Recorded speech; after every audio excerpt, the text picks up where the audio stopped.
Give everyone another minute. Is anyone aware of any board members who are not attending today?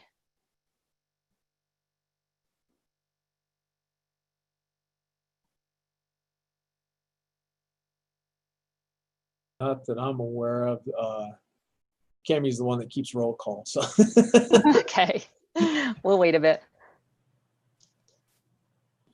I was just looking, and I don't think my tomato plants are going to make it through the weekend. They're talking a high here of 23 on Sunday, so looks like we're going to get our first major storm finally coming in, so which is great for the fires. So.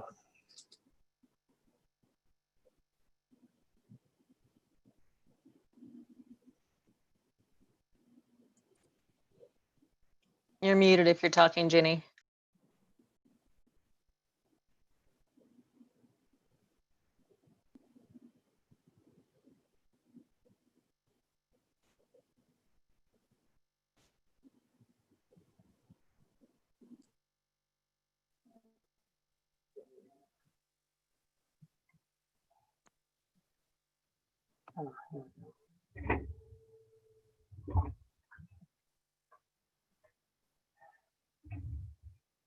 Okay.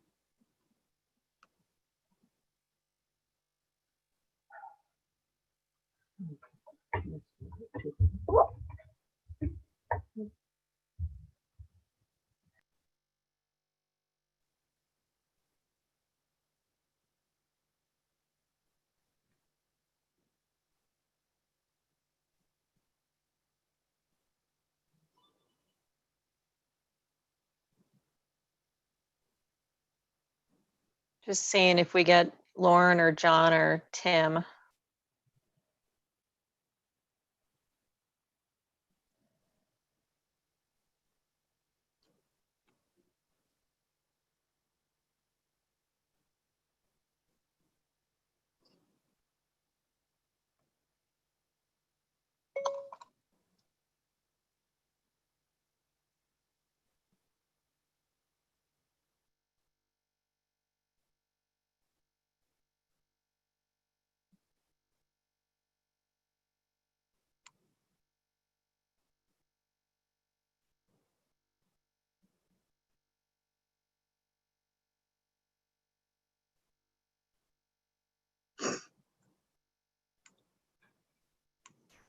Hey, Cammie, what do you think? Should I get this kicked off or should we wait a bit for others? Are you in communications with anyone having trouble getting on?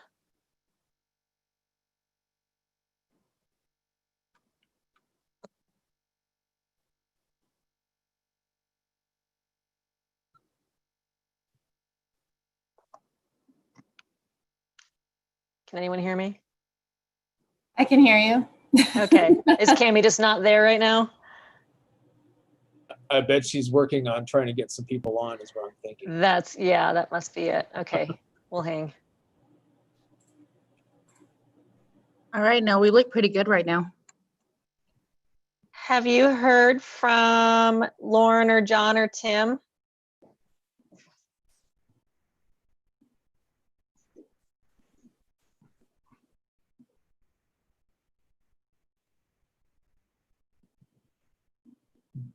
No.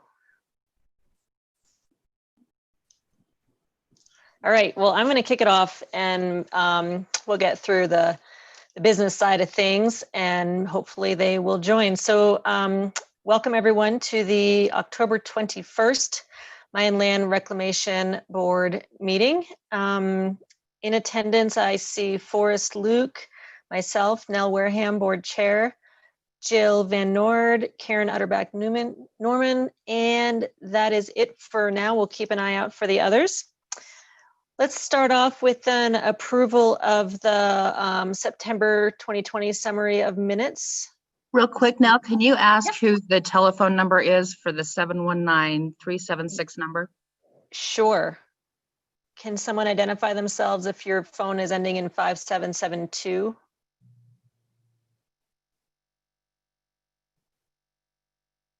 And if you're talking, Warren Dean's 1722, if that's the number. it's 719-376-5772. Oh, don't know. Not But you. I'm 1722 if that helps out, because I would show up as a stranger also. Okay, so you're on the screen. Yeah, I'm not seeing another number for you. Madam Chair, I believe that is Donnie Martinez with Conejos County Road and Bridge. Okay. He is party to item number, well, technically going to be number 7. I believe that's him. Let me Okay. double check and confirm that number. It's a different number that I have, but it's a 719 number, which is Southern Colorado. So that's what I would assume that's him. That could Okay. be John Singletary also. Oh, true. If I may, my name is Nicholas Sarmiento, Conejos County Attorney. That is the phone number that originates when we're calling out of county offices. Oh, okay. Thank you. So that might be your number coming in from your Gmail there. No, Okay. I think that is Donnie Martinez, the Road and Oh. Bridge, from Road and Bridge, but it could be Department of Social Services. It could be one of our many departments. Perfect. Thank you so much. It looks like we've got a 720 number that ends in 3889. Yeah, good morning. This is Lauren Duncan. Hi, Lauren. Thank you. Okay. Anyone else there, Cammie, that you're needing some identification from? Let's see here. I think that Lauren was the last one that popped in here. So we look pretty good. And I'm going to go ahead and mute myself because I'm talking to Tim Mock right now. So let me go ahead and mute out and you guys go ahead and progress forward. Okay. Sounds good. Thank you. Well, that's the spirit of Zoom meetings right now. So please, it's great if I can see everyone's faces while you're talking. It kind of helps me be able to tell if you need to say something or if you can't hear me anymore. But feel free to speak up if I've forgotten to ask someone to talk or feel like I skipped over you. It's definitely a different process not having this in a full hearing room. So let me know, let Cammie know. If you're having trouble connecting or hearing, please speak up. All right. Well, do we have an approval or any commentary on the September 2020 summary of minutes? This is Jill Bernard. I move that we approve the minutes. Thank you, Jill. Any second? This is Lauren, I'll I'll second. Thanks, Lauren. Discussion? All right. All those in favor, please signify by saying aye. Aye. Aye. Aye. Those opposed, same sign. All right. Hearing none, the September 2020 summary of minutes is approved. I do not note any approvals or continuances, withdrawals on the agenda. So Actually, we do have a withdrawal. It was item number 6. Oh, great. Not great, but got it. Okay, item number 6. So that was an enforcement hearing, has been withdrawn. So to your point, Lucas, that's why Donnie Martinez is now number 7. Actually, it was Stephanie Mitchell's. Yeah, we were talking about when Mr. Martinez was on the phone and item numbers. So Okay, sorry, we've got I must that. have missed it. No, you're fine. Thank you. All right. Well, do you, Cammie, if you're still waiting for Tim, we could have a division director report first. Does that work better? That works just fine. I'm actually sending Tim the invite once again, so it'll take me just a minute. Okay, Ms. Brannon, take it away. Good morning. Ginny Brannon, Division Director, Reclamation, Mining, and Safety. So yesterday, we've got so much going on with the wildfires, and I'm sure that Tim is probably going to report out on that. Dan is fighting the Cameron Peak fire. I know he was Monday and Tuesday. I think he is today as well. So he was called to do that. And so yesterday we had this kind of the scare. Our contractor was out in Eagle County, closing a mine shaft, and they had to do some cutting in order to remove some mine debris in order to get to the shaft opening, so they needed access basically, so they could insert some foam and then close it that way. And so they used a cutter, which is kind of like almost like a torch thing. And so what happened is the contractor didn't realize it, but an ember, it sparked, and that fell into the mine shaft. Well, the contractor didn't know, didn't see that, didn't anything was amiss, finished their day of work, packed up and left for the day. Well, what happened is that ignited some timber in the underground mine workings. It's a mineral mine, not a coal mine. So, otherwise, that would have been a huge combustion situation. But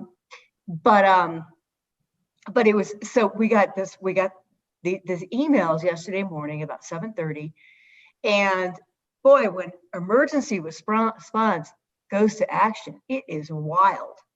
They bring in Homeland Security. There was obviously Eagle County, obviously Eagle River Fire District. There was CDPHE, there was us, there was all these people. And then, immediately, Jeff Graves and Tara Taffy went screaming to the site yesterday morning from Denver and Crested Butte, respectively. And what happened is the fire department put in some fire extinguishing foam that ended up over time working. So it was out within about 24 hours. So it kind of had gone way down in the middle of the night. And so by the time Jeff and Tara got there wasn't really much smoke at all. And then they all, of course, there was a water tank and blah, blah, blah, blah. And the fire district, as you might imagine, has other things to do. So they were interested in handing it off to us as quickly as possible. So we took it. And they got their equipment out of there, which frees them up to use their equipment. We brought in a water tank. We've got 10,000 gallons staged right now, even though we put an infrared camera down the shaft and the fire is out. By all evidence, it is out, and we have no reason to think it will reignite. And then Tara's still at the site this morning. So anyway, so all these parties and the way that they handle, the incident commander and they're robotic with their efficiency. It's just amazing. I was really, the way they go through checklists and then they assign tasks and then you regroup, and then we came back at 5 o'clock last night, and by then everybody had said basically the incident is over, but we didn't know it was going to be that simple. And if it had popped up to the surface, we wouldn't have been able to handle that. We would have had to, Eagle Fire would have had to do it. We could have done it. We can do the underground. We put out underground coal fires as a matter of routine. So anyway, it's just interesting. And I don't usually talk about the inactive mine program, but boy, when, kind of like Gold King, when that program springs to action, it springs to action. And it's all hands on deck. Everybody's 100% responsive real time. So, it ended well. It was fascinating to me to see how all this works. Because we didn't have that during Gold King. We didn't have like an emergency response coordinator and all of that. It was much more ad hoc then. And so anyway, I just thought I'd share that. Don't usually talk about that. Otherwise, the regulatory programs, pretty much business as usual. The construction still, chasing the resource. And so we're getting some conflicts there. So some hearings coming your way. And pretty much other than that, it's business as usual. We continue with our merger. We continue with our cross training. We continue with our cross inspections and permitting as we really bring coal and minerals together as the active mines program. So that's all I have, unless anybody has any questions or comments. And I apologize, I'm gonna have to pop off, but it's just be for a few minutes and I'll be right back on. Thank you, Jenny. That just reminds me, we start all of our meetings with a safety share. And, a lot of times I think you can think, oh, well, I'm not working with a torch in an underground mine. Well, no, you're not. But just anything that could have a spark and hearing those stories, I think it's so important to share those, because most of the time, all of these things have a bit of a share that maybe does tie to what you're doing at work or does tie to what you're doing at home. And with it just being so dry, we need to be really, really vigilant and careful and make sure that we're paying attention and checking back in on things like this. So I'm glad it seems like it has a not too dramatic ending there for you guys. Yeah. Well coordinated. Cool. Thank you. Mr. Mock, I see you have joined. Would you like to give us an executive director's update? Thank you, Chair. Good morning, members of the board, Director Brannon. Tim Mock, Deputy Director for the Department of Natural Resources. Hats off, Director Brannon, to you and your team and the first responders for your efforts on getting that mine shaft fire under control. Really appreciate all the work that went into that. The state is seeing an uptick in COVID. And so just a friendly reminder to all of our friends and stakeholders to continue to wear your masks, socially distant, and please follow state and local guidelines as we continue to wrestle with this pandemic and get it under control, especially heading into the flu season. Here at DNR, we are continuing to work from home ourselves. All still seems to be going quite well. We are still working also on what you've heard in the past is reimagining state government and how we might transform the state government into the future, perhaps by continuing to have a significant portion of our workforce working remotely. And that includes consolidating or thinking through our office space and satellite offices and shared spaces and such. More on that to come as it continues to evolve. Do want to say that we have been dealing with the fires, unfortunately, here in Colorado. As Director Brandon had mentioned, Director Dan Gibbs was deployed to the Cameron Peaks fire. He was put on the front lines. It was pretty intense work from the reports that we were getting. And so our appreciation and support for Dan and all of the firefighters, and again, the first responders that are continuing to battle the fires around the forest in the state of Colorado here, and certainly to all those families that are affected, our thoughts are with you. Along those lines, the Forest Service, you all might have seen yesterday, the Forest Service did issue a closure for the eastern part of the Arapahoe Roosevelt Forest. That includes Clear Creek, Gilpin, Larimer, and Boulder counties. It will be a day-by-day process that they are paying attention to the conditions, waiting for some significant weather to come in and change that. I wouldn't be surprised that if we don't get the weather that we might expect here towards the weekend, that some additional closures throughout the state might be what am I looking for here? How am I, someone help me, contemplated. There we go. Thank you. Also, the forest region, Region 2 has a new chief forester. Tricia O'Connor has now stepped in, and she will be serving for at least the next 4 months. And it's my understanding that she is strictly that, acting, and that we hope to have a full-time permanent R2 director as soon as possible. Some other news here. Fisher's Peak, the governor is doing a soft opening of our 42nd State Park down near Trinidad. So there will be limited access into the state park, small trail, small parking lot open.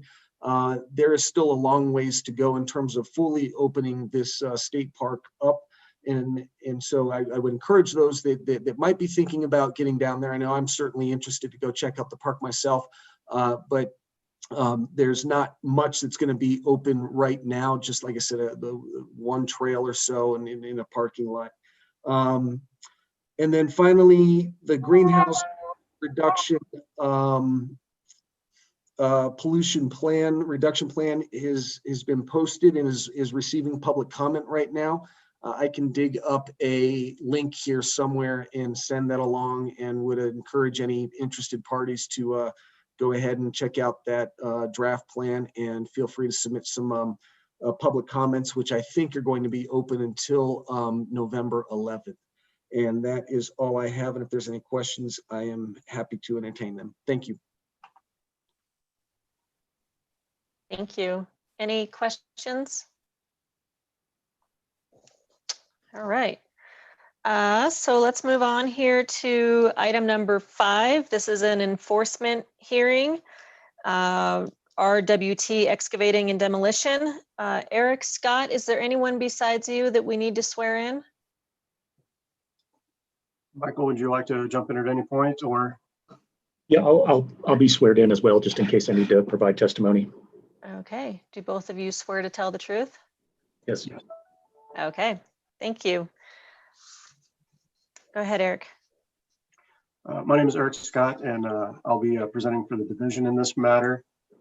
This is an enforcement hearing for the tunnel scour pit number 4, which is permit M1981-286, operated by RWT Excavating and Demolition LLC.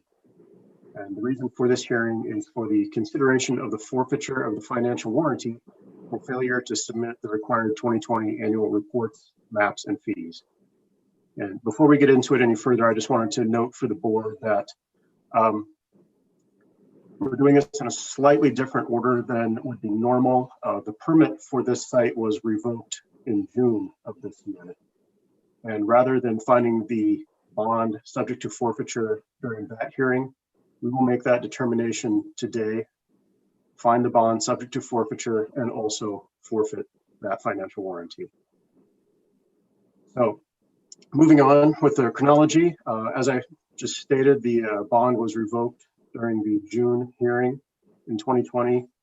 That board order was issued on September 2nd, 2020 for failure to submit the required annual report, maps, and fees, and proof of delivery of that order was received on September 21st, 2020. The notice of hearing for forfeiture of financial warranty was sent to the operator and also the financial warrantor via certified mail, so all parties were noticed as required for this forfeiture hearing. They were noticed by certified mail, and proof of delivery of both of those notices was received back at the division. So the legal basis for this permit revocation and forfeiture of financial warranty, as I stated, the permit's already been revoked, but for the forfeiture of the financial warranty, the board order sent on September 2nd, 2020 revoked permit M1981-286 pursuant to CRS 34-32.5-124 parent 6 parent A upon finding that a violation of a permit provision occurred, and that would have been the failure to submit the 2020 annual fee report and map. Pursuant to CRS 34-32.5-118 parent 1 parent B, the financial warranty shall be subject to forfeiture when the operator is in default under a performance warranty and has failed to cure such default, although the operator has been given written notice and had ample time to do so. And in fact, the division did actually reactivate the permit in the system for the purposes of the permittee submitting their annual report, fee, and map, and to date that has not been completed. Pursuant to CRS 34-32.5-118 parent 2, when the board has reason to believe a financial warranty is subject to forfeiture, it shall so notify the operator and all financial warrantors. The board shall grant the operator and all financial warrantors the right to appear before the board at a hearing to be held not less than 30 days after the parties receive such notice. And as I stated previously, all parties were properly noticed and received those notices. Pursuant to CRS 34-32.5-118 parent 3 parent A, at a hearing held pursuant to CRS 34-32.5-118 parent 2, the board may withdraw or modify any determination that the financial warranty is subject to forfeiture, settle or compromise the determination, or confirm its determination that the financial warranty should be forfeit.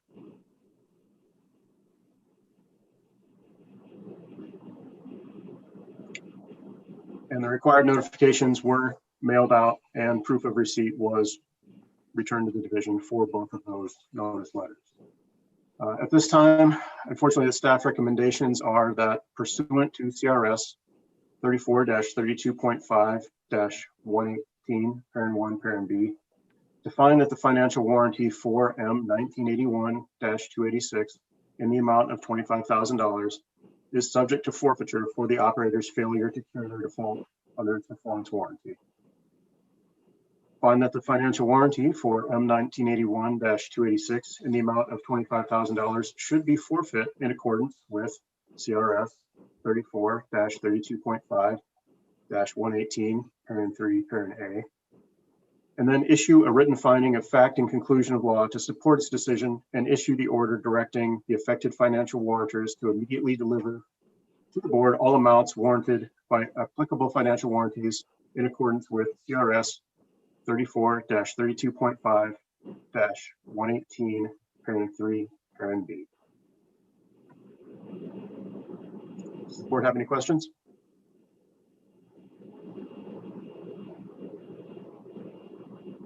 I don't have a factual question, more just procedural. Do you have a presentation where all of that is summarized? I tried to write very quickly, but I don't think I got everything. I didn't see anything in the board packet with your presentation. Yes, we do have a presentation form, and I'm not quite sure what the best way to get that in front of the board at this time is. I can attempt to share my screen here if that would be helpful. Yes, please try to do that, Eric. That would be great. I can always forward it on, but then it's going to be too late. So Yeah, I captured most of it. I just didn't get the last part. Can anybody see the presentation form scrolling on my screen at the moment? yes. So I'm happy to make a motion, Madam Chair, if that's appropriate. That's great. Thank you. All right. So I move that pursuant to CRS 34-32.5-118(1)B, that the financial warranty for M 1981-286 in the amount of $25,000 is subject to forfeiture for operator's failure to cure a default under its performance warranty. That we find the financial warranty for M 1981-286 in the amount of $25,000 should be forfeited in accordance with CRS 34-32.5-118(3)A, and that we will issue written findings of fact and conclusions of law that support our decision, and will issue an order directing the affected financial warrantors to immediately deliver to the board all amounts warranted by applicable financial warranties in accordance with CRS 34-32.5-118(3)B. Thank you, Jill. Do we have a second? I'll second that. This is Forrest. Thank you, Forrest. Any discussion? Eric, I think you could stop sharing your screen now, just so that in the matter of transparency, we can see everyone for the vote. Okay. Karen, did you have anything you wanted to discuss, or are you just? No, I'm sorry. I just couldn't get my mute off, and the You're screen fine. went off. So Thanks. I'm fine. Okay. No. All right. Well, all those in favor, please signify by saying aye. Aye. Aye. Aye. Those opposed, same sign. Okay, hearing none, the motion passes. Thank you very much, Eric. Thank you. Okay, as noted previously, we had one withdrawal here. So the next item is Conejos County Road and Bridge. It should be item 6 on, if it's an updated agenda, or item 7 on the previous agenda. Reconsideration of the need for a state mining and reclamation permit. Lucas West will, I do believe that there are others on the phone who we need to swear in. All of those of you who intend to speak, if you can unmute yourself so I can see where you are. Tammy, we may need you to unmute Donnie Martinez. He's on the phone. Phone number 719-376-5772. Okay, I'm not sure if I can. I will try. I Okay. tried to unmute him earlier and I wasn't able to do it. So. Okay.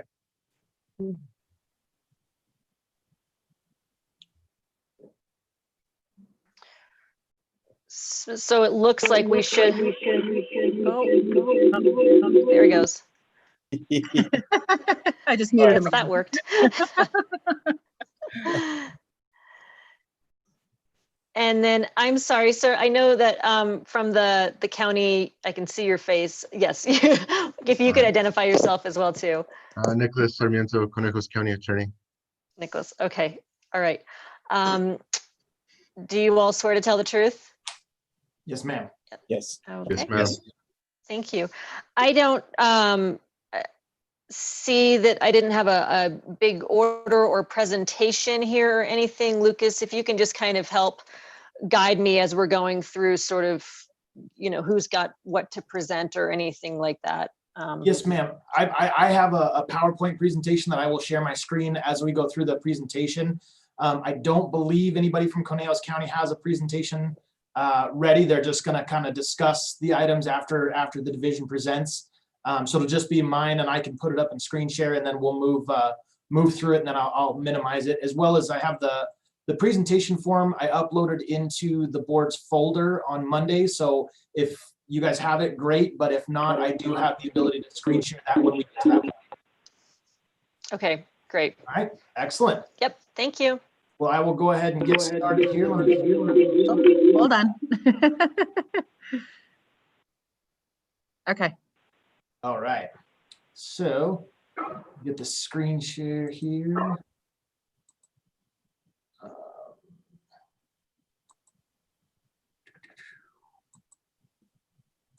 All right. Good morning, ladies and gentlemen of the board. My name is Lucas West. I'm the Environmental Protection Specialist out of the Grand Junction Field Office.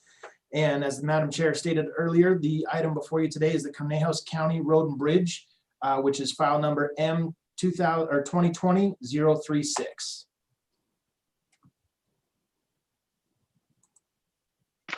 Come on. There we go. Slide 2 is the nature of the hearing.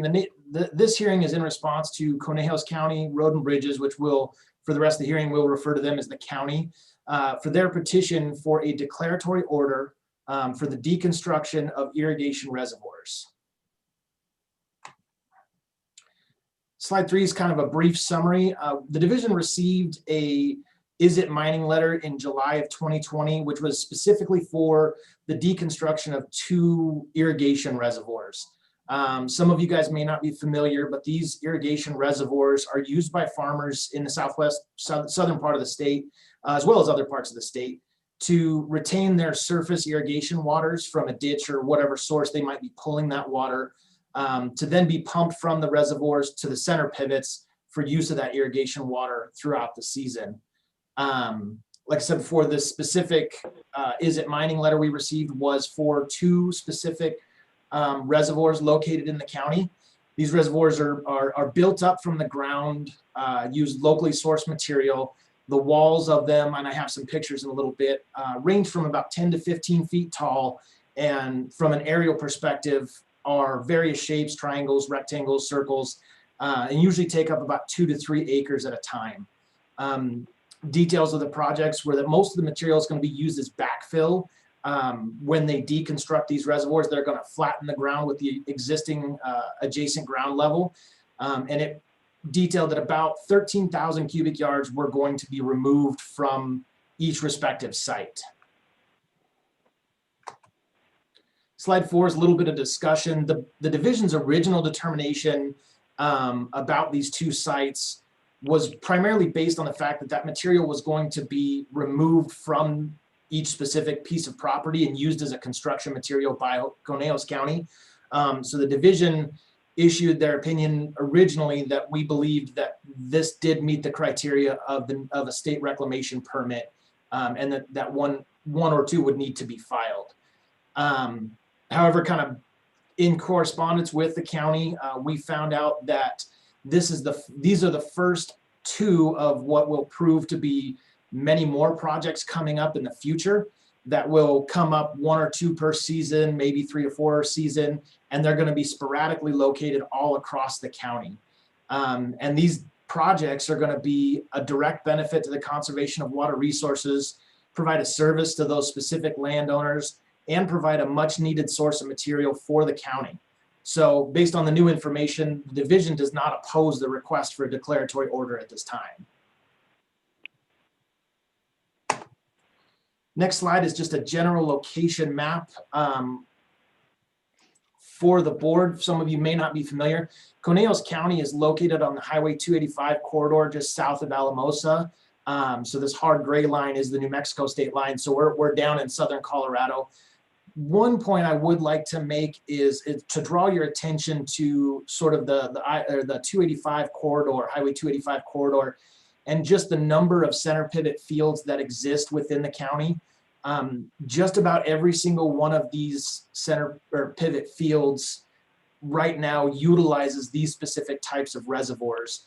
So it kind of gives you an idea of the magnitude of these projects moving forward, that they could come up and be quite a few as they move forward.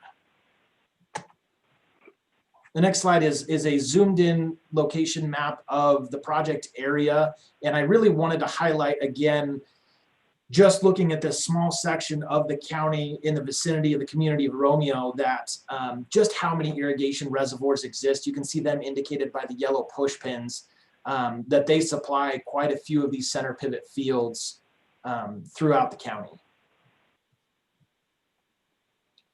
Slide 7, we have a couple of photographs that you can see just to familiarize the board if some of you may not be familiar with these types of reservoirs.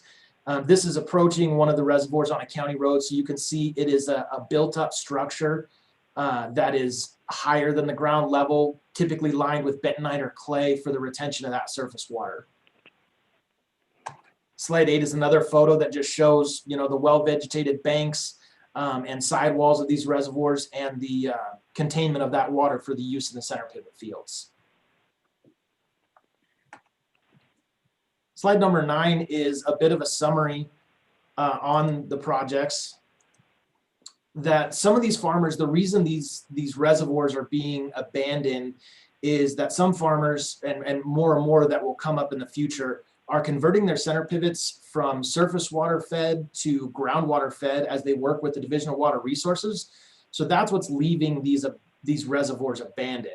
And as they are abandoned, the water will be used up. And then the proposal is that Conejos County will then come in, deconstruct the walls, and level the ground with the surrounding ground surface. And the leftover material that is not used for backfill will then be donated to the county for use on various projects. They did detail that no on-site processing will occur, and once the project is completed, that land will be able to be used by the landowners themselves. Either they can add another extension to their center pivot and put that portion of the field into production, or use it for building, or whatever the landowner sees fit at that time. As I stated previously, on August 5th of 2020 is when division staff issued our opinion that the 2 specific projects would require a state reclamation permit. And then followed up by that, Conejos County had submitted a request for a declaratory order concerning our opinion that these projects would need a state mining and reclamation permit. Slide number 10 is a little bit of summary continued. As I said before, the scope of the original request was for 2 specific abandoned reservoirs. However, as we've been talking with Road and Bridge, and as I highlighted on that map, almost every other field in the county utilizes these types of reservoirs. And as more of them switch to groundwater wells to feed their reservoir or feed their center pivots, the more of these reservoirs will be abandoned.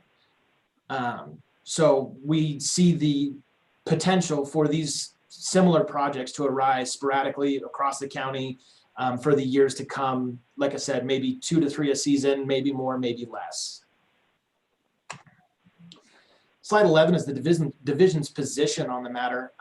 At this time, the division is not opposed to a declaratory order being issued by the board that grants Conejos County Road and Bridge an exemption from the state permitting requirements under CRS 34, 32.5, 101 at SEC for the deconstruction of these reservoirs, as well as other future similar projects as they arise. The staff would further recommend a reporting requirement be included in the declaratory order for the county to send the division written notification at least 30 days prior to each new project covered under the declaratory order. The purpose behind that is just to kind of keep tabs on the projects and make sure everything is staying within the confines of the declaratory order, and just kind of keep an eye on things as they move forward. So at this time, does the board have any questions for the division? I have just a mechanics question here, I guess. Since it sounds like the division was in line with the county's thinking ultimately, can you just, why is this matter before the board? Is it because there was a declaratory order? No, ma'am. It's the original determination was by the division was that a state mining reclamation permit was required. So their request was a declaratory order to be issued by the board, because division staff does not have the authority to grant them an exemption from permitting requirements. That's an action that's explicitly reserved for the board. So that was why we conducted the path the way we did, was they needed to submit a petition for a declaratory order from the board to get that exemption from permitting requirements. Thank you. I appreciate that. Yes, Madam Chair, this is Russ Means. In our Is It Mining questionnaire, when we get those questionnaires and that we are authorized by the board to make a preliminary determination. So so that's what we did. But in the letter itself, it says that if somebody doesn't agree with that, then they can request a declaratory order. And after further conversations and stuff and that with the county, we just felt it was better to have documentation and stuff that clearly outlines what the county's projects are, so that in the future, if there's any questions regarding that we have some kind of record and some kind of board approval and stuff on the project. So that's why it's brought before you. Okay, thank you. Any other questions from the board? This is Forrest. Yeah. Forrest and then Go Lauren. ahead, Forrest. Okay. They mentioned as the center pivots are moved to groundwater supply, that the ponds are abandoned. What do those abandoned ponds look like after that? I guess could you clarify when do you mean as when they're abandoned before they're deconstructed, or when they're abandoned after they're deconstructed? That when they're abandoned after they're deconstructed, is it just dry hole at that point? No, sir. So when they're abandoned, that water will be pumped out, and at that point, yes, it would be just kind of a dry bowl sitting above the ground level, for lack of a better term. And then after Conejos County comes in and deconstructs the reservoirs themselves, they'll be leveled to match the original ground surface and the surrounding area. So then all the excess material will be removed from the site. And then it'll just be a flattened area that the landowner could use for whatever purpose they see fit at that time. Okay, thank you. Yep. My question was about the donation of the material. I think that does make this a little easier to definitely approve and support. But was that something that you anticipate all of these future conversions doing, is donating their materials? At this time, that is correct. Yes, I believe that the excess material that's left over after they fill the void that's left by the pond, that material would be donated to Conejos County, so they can then use it on various road and bridge projects throughout the county, constructing and maintaining roads primarily. Okay. And if I may, so that's something that would be part. Oh, go ahead. Sorry, this is Nick Sarmiento, Conejos County Attorney.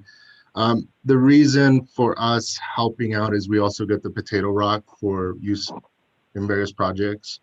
Most of these farmers obtain these well ponds or irrigation ponds through various grants. And so for them, it's going to be a burden to try to remove them at this point, especially if they're going to be in one of the sub-districts, meaning that they'll be recharging their surface water rights, essentially inserting the water into the aquifer and then pulling it out through a well.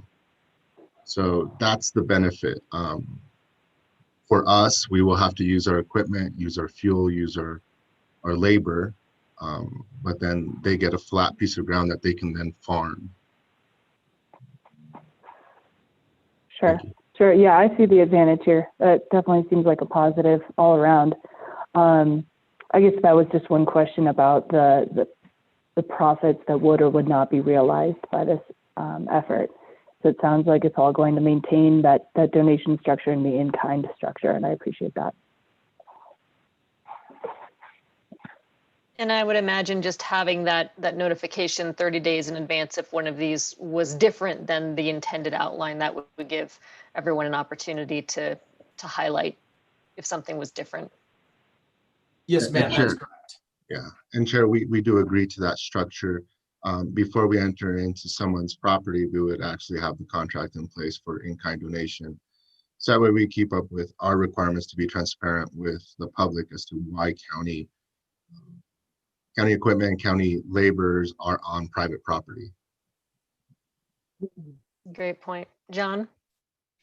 I was going to say, probably, and you can correct me if I'm wrong, but with the challenges Assembly Valley is having with maintaining their water levels in their different two district water subsurface water, this is probably a move to try and create a little more water. In other words, they're not going to lose the evaporation, and they're not going to lose. So this is also not just a good thing for the land in Pinellas County, but it's a good thing for their water problem down there. They're using their, everything they can find to try and alleviate the problems they're having. I think that's probably correct, isn't it? May I answer, Chair? Sure. Yes. So there's 6 different sub-districts that were created in the valley. Sub-district number 1 was the first one, and that's in the northern part of the valley. And they're charged and tasked with trying to replace and make sure that the aquifer in water division number 3 is sustainable for the future. Now, what that looks like is we have to prevent evapotranspiration or transpiration of water as much as possible. And that's why we're going through these augmentation plans, sub-districts who are then recharging the water, essentially directing it straight into the aquifer and using the aquifer as a lake or as a reservoir itself. Right now, there's a calculation that's used to determine what the evaporation is off of these ponds, and it's pretty significant depending on the surface area. And so this is our effort in the valley to try to save as many farms as possible. Right now, we have until 2030, I believe, to meet the sustainability requirements. And if the valley does not meet the sustainability requirements, we will have to start red tagging wells. Thank you. Is there any other discussion from the board, or did the county have anything else that you wanted to bring forth? Chair, if we can have Donnie Martinez speak.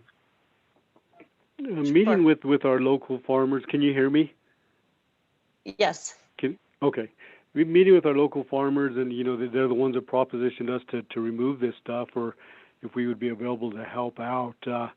It would be a definite benefit to our county, and we have several roads that heave due to frost. They're in clay-lined areas. As some of you may know, Pinellas County, or may not, from 1 mile to the next, you have a completely different type of product in the ground, or different type of material in the ground. And what they constructed these reservoirs with is a larger rock type material. It's not processed. It's just mostly dirt and potato-sized rock, or larger, smaller, depends. But for us, we do have our own gravel pit, but most of the material that comes out of it is a smaller rock product, and it doesn't work too well on these heaved roads. So by allowing us to take this material, with this larger rock, we can then dig up some of these roads that heave, replace it, put a line of these larger rock products down below, and then the finer product on top, and it would save our county a bunch of time and effort, and of course money, by having these roads where we're not maintaining them so often. So it's kind of a dual benefit. It benefits the landowner. It's already a material that was brought in and built up above ground years ago, and now they don't have a need for it, and we surely do. So, if you guys would move forward to allow us to do this, it would be a great benefit to Conejos County and many of our residents also. And thank you for considering it. Thank you, Mr. Martinez. Any other discussion? Would someone like to entertain a motion? And do we need Lucas to share his screen in that case? I can certainly do that. I'll go ahead and put the presentation form up.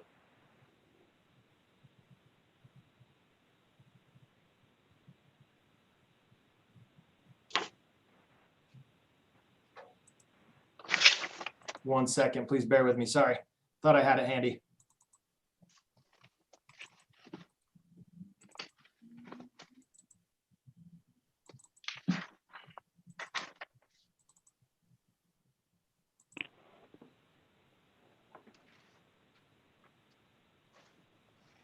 Right.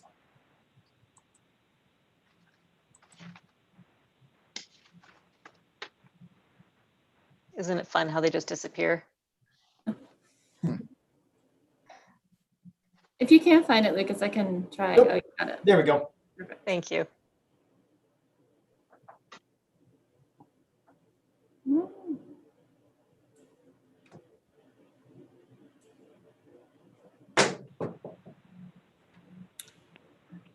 I can make a motion.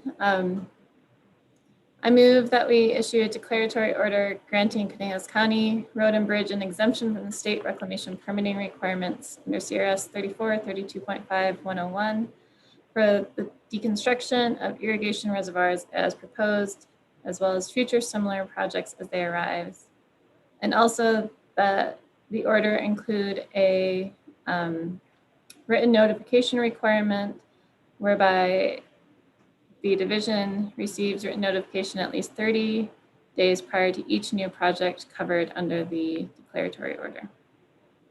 Second. Thank you, Jill. And a second from Mr. Singletary. Any discussion? Okay, all those in favor, please signify by saying aye. Aye. Aye. Aye. Aye. Those opposed, same sign. Okay, thank you. The motion passes, and thank you to everyone for taking the time to educate us on that. I think that was a good discussion and something that I would anticipate may not be solely to Conejos County here in the future. So appreciate everyone's time putting that together. Thank you. Thank you, Chair. Thank you, Board. Have a Thank good you. day. Thank you, Lucas, for all your help. No problem. Thank you. Okay, so let's see, it's almost 10 here. We have two more items and a possible executive session to discuss in either one of those items. Chuck, where did he go? There he is.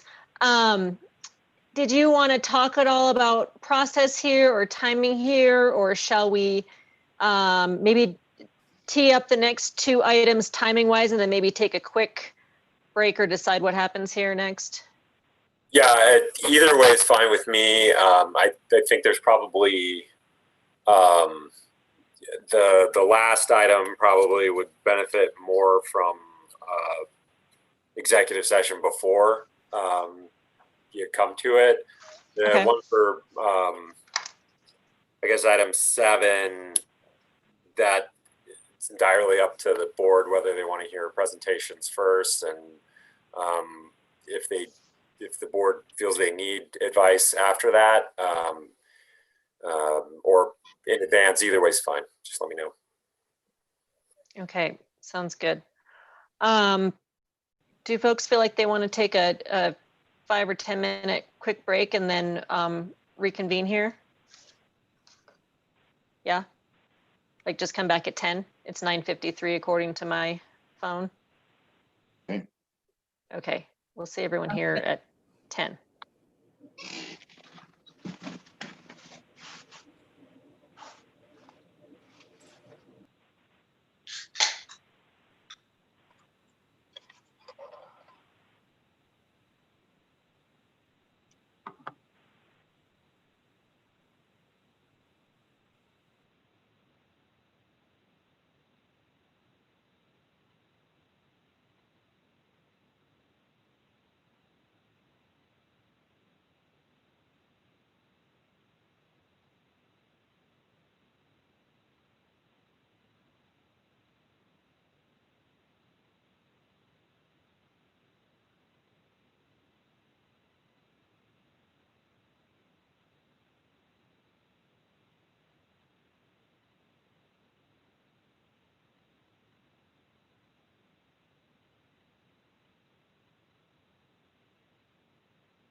Giving everyone a minute to see if they come back.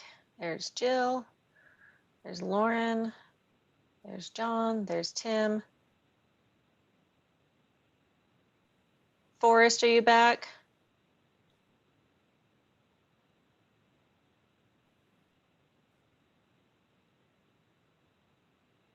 And Karen, are you back? Okay, we'll give Karen and Forrest. Hi, Forrest. Just checking to see. Okay.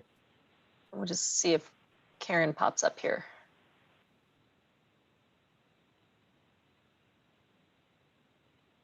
Sometimes it takes that long to find the double unmute button. True. My next tattoo, right?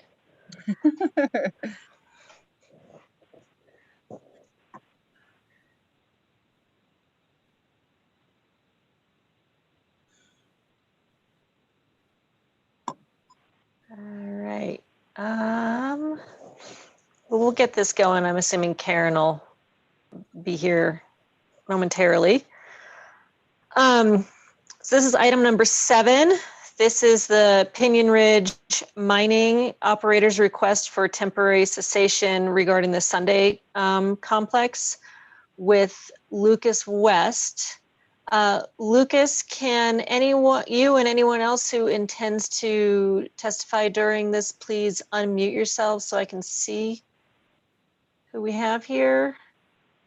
And Madam Chair, if it's helpful, Yeah. Jeff Fugate for the division. I was going to introduce some of the parties just to maybe bring them onto the screen so you can see them a little better, if you'd like me to do that. That would be great, and then we can write down some names here too. Thanks, Jeff. Great, and just by just a reminder for the board that you did issue an order recently that granted intervention party status to Inform and some conservation groups. They're represented by Jeff Parsons. So maybe he can introduce who he might have speak, and then I'll introduce Fred Aldrich for Pinion Ridge Mining, who can then introduce his witnesses. So maybe Jeff, if you want to start. Sure. Thank you, Jeff. Again, my name is Jeff Parsons with the Western Mining Action Project, representing Inform, Earthworks, Sheep Mountain Alliance, Living Rivers, and Uranium Watch in this proceeding. We have 2 witnesses that would like to speak. The first is Lexi Tudenham with Sheep Mountain Alliance, and the second is Jennifer Thurston with Inform. And then to introduce Fred Aldrich, he is representing Pinion Ridge Mining, and I think I see him on my screen. So Fred, go ahead and introduce yourself and your parties or your witnesses. My name is Fred Aldrich. I'm attorney in Grand Junction, 601A, 28 and a quarter road, Grand Junction 81506. Today I'll have Frank Files testify and George Glacier testify, and they're both here with me in my conference room. Thank you all. Okay. And do you all swear to tell the truth? Yes. Okay. Yes. Thank you very much. I saw Mr. Means and Mr. Marshall as well. Okay, correct. As Jeff stated, there is an order that was regarding request for party status that was approved. And then another request for continuance and denial.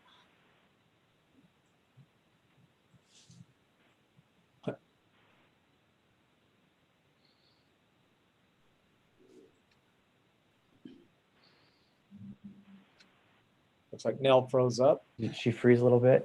Yeah.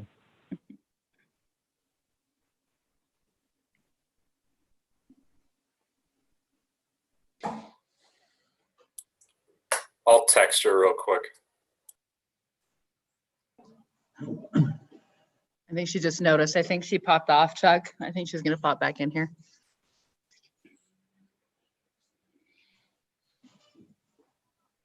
Did you guys lose me? Yes. There you are. Yes. Sorry, it just went away.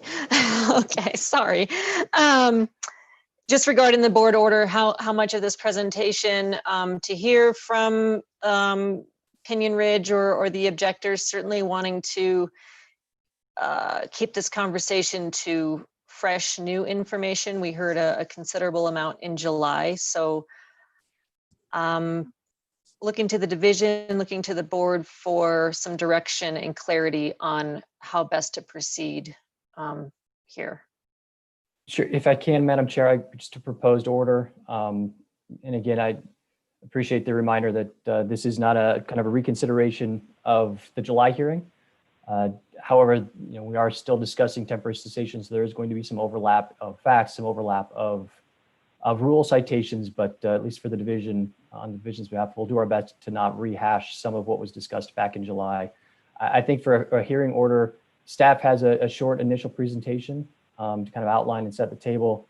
And I believe it's probably appropriate for Mr. Aldrich and the mine committee to present their request for cessation, and then have Mr. Parsons and Inform conservation groups present their concerns. And then if the board is interested in either any rebuttal or just questions and answers, I think that that's up to the board's discretion on how they want to handle the hearing after that.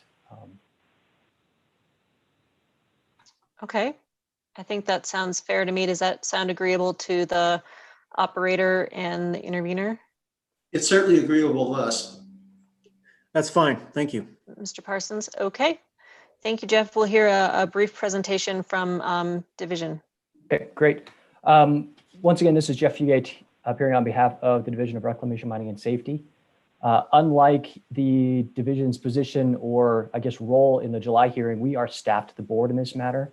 This is a petition for, or a request for temporary cessation for 5 separate mine sites. As I indicated, there will be some repetition of facts and maybe some repetition of legal terms in this hearing and the July hearing. But this is a separate consideration. It is separate from the request for termination of permit that the division sought back in July. This is the company's request for board approval of temporary cessation. So as a reminder, there are 5 separate permits. Staff and generally when working with this site, they do refer to this as the Sunday Mine Complex, but it is comprised of 5 separate permits: the St. Jude, the Sunday, the West Sunday, the Topaz, and the Carnation. You may hear some testimony today about some of the specific sites or the activity or lack of activity at some of those sites, but I do want to remind the board that there are 5 separate permits here. Let's see, back in July, the board did hear testimony about some of the mining activity that occurred at the 5 sites, or at least 3 of the 5 sites. Both included some surface mining activity or mining operations involving construction of pads and other surface work. It also included work associated with underground excavation and storage of ore. Lucas, as he presents the division's PowerPoint, he'll get into some of the specific details and the specific dates that we're seeking from the board to either recognize or confirm. But that's the time period we're looking at is kind of the 2019 into early 2020 and the related work at those sites. So the board order from the July hearing was issued on October 8th. And in that order, the board found that the 5 sites were no longer in a period of temporary cessation. At least that was the conclusion in the board order itself. What the order didn't do was make an express determination related to whether these 5 mines were or should be categorized by the division as active. Now that finding was implied. I mean, the status that the divisions recognize are temporary cessation or active mining. And so the division is proceeded as if the board did make that finding. That is something that the division is seeking some clarification from the board today is how to classify and then regulate these mines going forward. So after the July hearing, the division was preparing itself for kind of ongoing operations at these mines, ongoing activity. They were very surprised to receive on September 8th the request for temporary cessation from Pinion Ridge Mining. Again, that request came on the heels of a hearing in which there was significant testimony from the company as to the extent of mining activities both on the surface and underground. So like I said, the division was surprised to receive the TC request so close in time And in fact, the request came prior to the issuance of the board order itself from that July hearing. As the board has seen in the board packet, the request that the division received, it does cite mainly COVID concerns or COVID impacts and market impacts as the reason for seeking cessation of these 5 sites. Procedurally, the division has a few options when dealing with temporary cessation, but because of the complicated history of this site, the board was made aware that there are kind of a variety of overlapping correspondence exchanged between the company and the division. We thought it was most appropriate to set this matter for hearing before the board, to hear some additional facts and have the board make the determination again, or confirmation that these mines were active for a period of time in 2019 and maybe into 2020. And if found to be active, what's the appropriate type of temporary cessation that these mines should be placed in? Under Rule 1.13, there are 2 periods of cessation. The first period is the initial 5 years. Then there's a second consecutive period that can be allowed under certain circumstances. And again, the Rule 1.13 outlines some of the criteria that the board and the division rely upon or can rely upon when making a decision related to temporary cessation. And so that's the purpose of this hearing. That's why the division, rather than making a decision on its own, determined to set this matter for board considerations. They're seeking some clarification and direction from the board as to how to manage these sites going forward. The hope is that we'll get a clean written order from the board that the division can rely upon, not just this year in establishing what the proper status is for these mine sites, but in future years as the division has to continue to monitor and regulate these mines. So there's no confusion as to whether or not they're in temporary cessation, whether they've exhausted their period of cessation, or whether it's appropriate for mines to be returned to active mining status. As you're aware, there is a 10-year cap on consecutive years of cessation. And so that's something that the division is always aware of and kind of monitoring. So those are the 2 decisions the division is seeking from the board today. As I said, Lucas is going to take over and present staff's position here. He's got far more details on some of the dates, as well as board questions. So please, as he's presenting or as he's going through his PowerPoint slides, if you have any questions, if you need some clarification on any of the dates that he's going to throw up on the screen, please interrupt him. That's, again, the primary purpose of this hearing is to make sure that the staff has direction from the board as to commencement dates for cessation, or whether cessation, in the board's opinion, is appropriate for these mine sites. So before I hand it to Lucas, any questions from me or of me?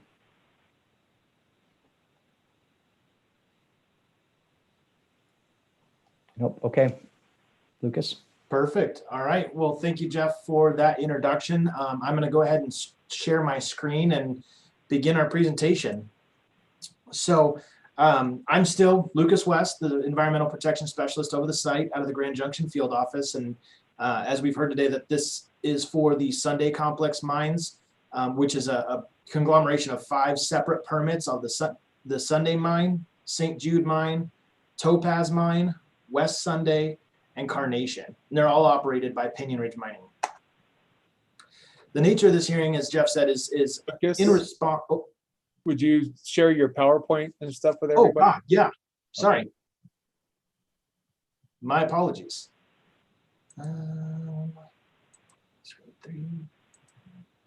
All right. Now can everybody see the presentation? Yep, you're good. Excellent. Let me just make that bigger. Perfect. All right. So as Jeff said, the nature of today's hearing is in response to the operator's request for a new term of temporary cessation pursuant to Rule 1.13.2 for the 5 listed sites. We did have a hearing back in July on this matter, but for some of the board members that are not there, we're going to go into slide number 3 is a little bit of background information. The Sunday mines, like we said, consist of 5 separate mining permits, all held by the same operator.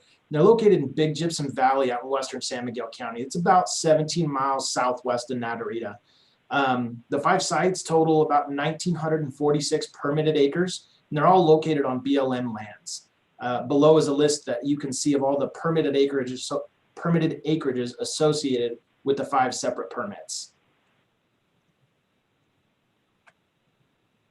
Just a general location map for the board. Up in the upper right-hand corner section of the map is Nucla and Natarita.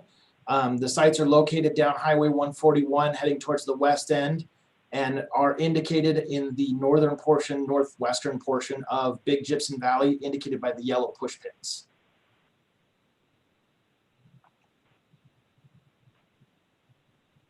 So now here's where we're going to get into a little bit of the tricky relevant chronology. And as Jeff stated, I'm going to be throwing a lot of dates at you guys. So if anything comes up that you need clarifications on or questions, please feel free to interrupt. All 5 of the Sunday Complex mines were under temporary cessation that was filed back in 2015.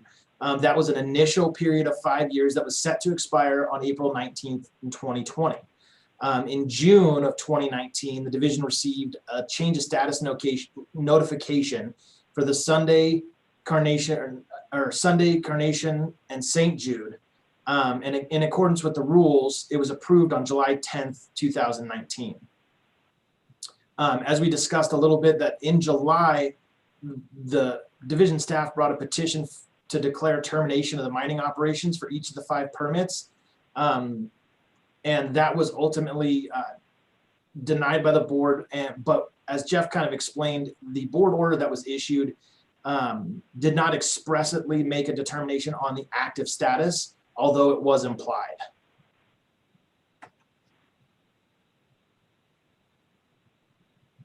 Slide number 6 is a little more relevant chronology. On July 30th, 2020, so this is just after the July hearing, but prior to the issuance of the written order, division staff sent notice to the operator of status change and administratively placed all 5 of the permits in an active status. That was based on the implied decision in the July hearing. And we made that effective date of June 10th, 2019, which was when we had originally received the notice of status change that the operator was going to be conducting underground mining activity on sites, as well as surface maintenance and other things like that. So that's where that July 10th date comes from.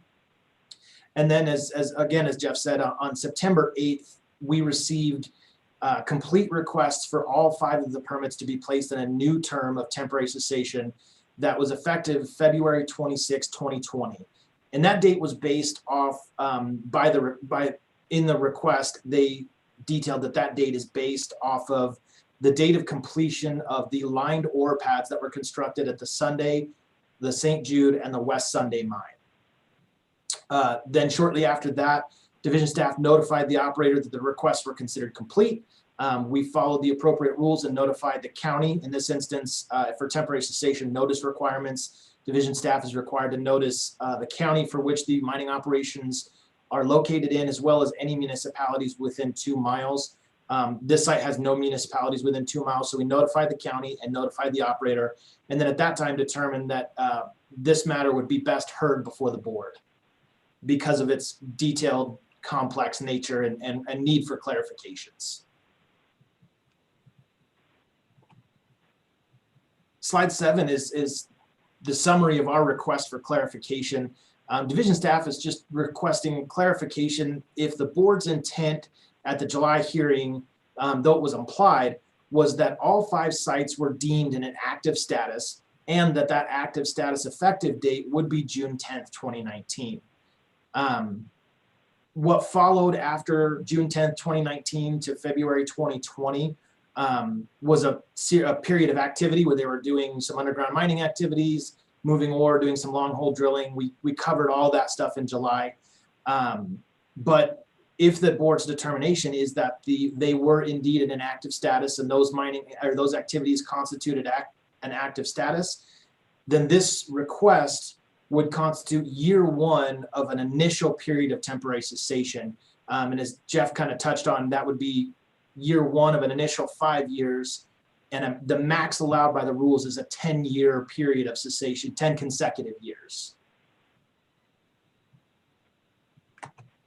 Slide number 8 is our conclusions. Procedurally, we are requesting this clarification for the designation of active status for all 5 permits, because what that will do is set a clear and concise record, written record, that the period of cessation that we are entering into right now is indeed year 1 of the maximum allowed 10 consecutive years. So administratively, as division staff moves forward, when we reach year 5 of this initial period, it lets us know, does the operator have the ability to apply for a second 5-year, or is that the end of their max allowed cessation period? And it would just give us some clarification moving forward. So really, it's just if that request that we received is applicable for an initial term of 5-year, initial term of temporary cessation, or if it's applicable for a second consecutive term. Clarification being, is this year 1 or year 6 of cessation? And with that, does the board have any questions of the division? Short and sweet today.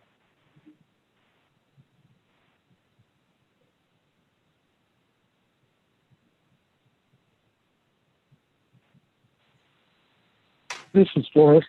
Does the division have any thoughts on what they would consider this to be, TC1 or TC2? Technically, under the rules, going off the implied decision by the board and the period of activity that followed, it would be TC1. Jeff can provide a little more clarification on that. That's kind of, but that is again why we're seeking clarification. But it's our interpretation that technically speaking, yes, it would constitute TC1. Jeff, did you have anything to add? Sure. And Lucas, if you could stop sharing your screen, then maybe we could see people a little bit easier, depending on how people are viewing their screens. Forrest, again, this is Jeff Fugate on behalf of the division. You know, that's a difficult question for the division to answer, and that's part of the reason why we set this for hearing, was so that the board could again hear additional testimony from the parties and make that decision as to whether or not the activity that occurred in 2019 and 2020 again is enough to trigger a kind of an active status, therefore allowing for the operator to enter an initial period of temporary cessation. As you all are aware, or at least some of the board members, years ago we staff struggled with trying to figure out a way to eliminate some of the loopholes being used by groups to enter active status, do some minimal or token work to show themselves as active, and then jump right back into an initial period of temporary cessation. Since 2012 time period, staffs have been trying to come up with a way to eliminate some of those loopholes. And so I think that's part of what staff wants the board to consider here is the activity that the board received testimony regarding in July, is that enough to, again, place them in active status and therefore entitling them to a period of initial temporary cessation or not? So I know, Flores, that's a long-winded answer that doesn't really give you the staff's position, but that's part of what we want the board to hear testimony on today and make a decision and direct staff what they'd like to happen here.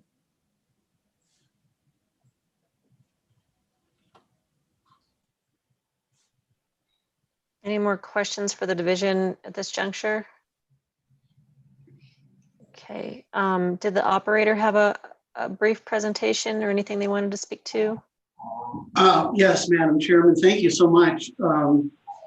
Again, this is Fred Aldrich, and I'm an attorney here representing Pinion Ridge Mining. I want to thank Jeff Fugate and Lucas West for their presentation. What I want to do is very quickly mention that when they bring up this issue about whether we were active or non-active status, I think it's worth remembering that the petition by the division was to terminate all 5 permits for lack of production over a period extending longer than 10 years. And in that hearing, which y'all were present for, we presented quite a bit of evidence of the activities that Pinion Ridge Mining had been involved with from the commencement of their notice of active mining status in June of 2019, all the way through the construction of the ore pads in February of 2020. And so I agree with both Jeff and Lucas that by denying the division's petition, clearly implicated that based on the evidence that came before the board, Pinion Ridge Mining was in active status. And as a matter of fact, once the board rendered its decision, the division issued a letter to Pinion Ridge that they were recognized in active status, retroactive to June 10th, 2019. We're prepared to perhaps do a bit of an overview of the history, but we'd rather not rehash all the evidence that the board has already heard. In August of this year, and then followed up in September of this year, Pinion Ridge submitted a notice of temporary cessation. And as the notice explains, once they completed the ORPADs in February, the COVID pandemic started sweeping the nation and into Colorado. We actually have a chart which demonstrates how significant that sweep was in Colorado. And so, in a matter of fact, the division did not approve the ORPADs until sometime in May of 2020. At this time, the COVID pandemic was in full swing nationally and in Colorado, particularly the Front Range, but also in the western part of the state. And for that reason, there was really no way to resume mining activities. And so they have waited. And you probably all recall going back to when the COVID pandemic initially hit, there was a great deal of expectancy that come the summer and in the fall of this year, the pandemic would be reduced quite a bit and would basically subside and be more under control. Well, that has proven to be an inaccurate forecast because as we sit here today, nationally, statewide, and locally, it's definitely on the rise. So after 180 days, per the rule, Pinion Ridge gave notice of temporary cessation. And we realize it's a short period after we got of the last hearing, but there's really not much they could do. They could not get back in the mining operations. And so we have submitted a request for a first period, initial 5-year period of temporary cessation, not a continuation. And that's based on the fact that we think the evidence in July pretty clearly showed that we were in an active status. And that is certainly the implication from the board's decision. And so today, what I'm going to ask my witnesses to do, I have Frank Files sitting to my left, and he will be addressing basically the factors that led to the decision to go on the temporary cessation and the activities since February that basically meet the indicator test and the rules. And he'll do a little background, a little bit of overview, just sort of refresh everybody's memory to set the stage. And then finally, I'm going to have George Glazier address the board to explain what the plans for resumption of mining are and explain the impact of COVID on Pinion Ridge mining and what the forecast is going forward for operations. So with that, unless the board has a question at this point, I'd like to introduce Frank Files and have him address the board and cover some topics that I hope will be helpful to you. So thank you. Frank? Before you get started, can I have you spell your last name, please? My name? Or Frank's last name, thank you. It's F-I-L-A-S, it's pronounced Files.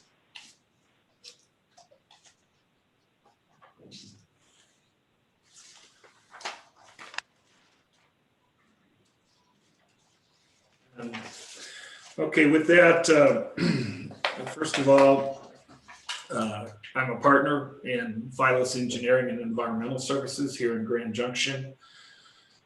Prior to my wife and I starting Files Engineering, I was Vice President of Environmental Affairs for Energy Fuels. I managed that environmental group for Energy Fuels for 8 years. I've got about 30 years of environmental experience with regard to mining and milling from initial permitting through closure. And I've also have knowledge of the Sunday Mine Complex, not just as Phyllis Engineering, but also during the 2-year period from the summer of 2012 to 2014 after Energy Fuels acquired Denison Mines. And Fred has asked me to go back and take a look at the temporary closures that have been granted in the past, and I will do that briefly. In 2007, Denison Mines brought the project out of temporary cessation, and in the time period from early 2007 through late 2009, they mined 146,000 tons of ore, vanadium and uranium ore, that went to the White Mesa Mill near Landing, Utah. In late November, it was November 30th, they shut down the operations and they gave notice the next spring that they were in temporary closure. This was granted by the Durango office of DRMS that existed at that time. When Energy Fuels acquired the property, we were tasked with implementing the environmental protection plan, and that was extensive requirements in that, and it also included installing deep monitoring wells. And we requested to come out of temporary cessation to install those wells.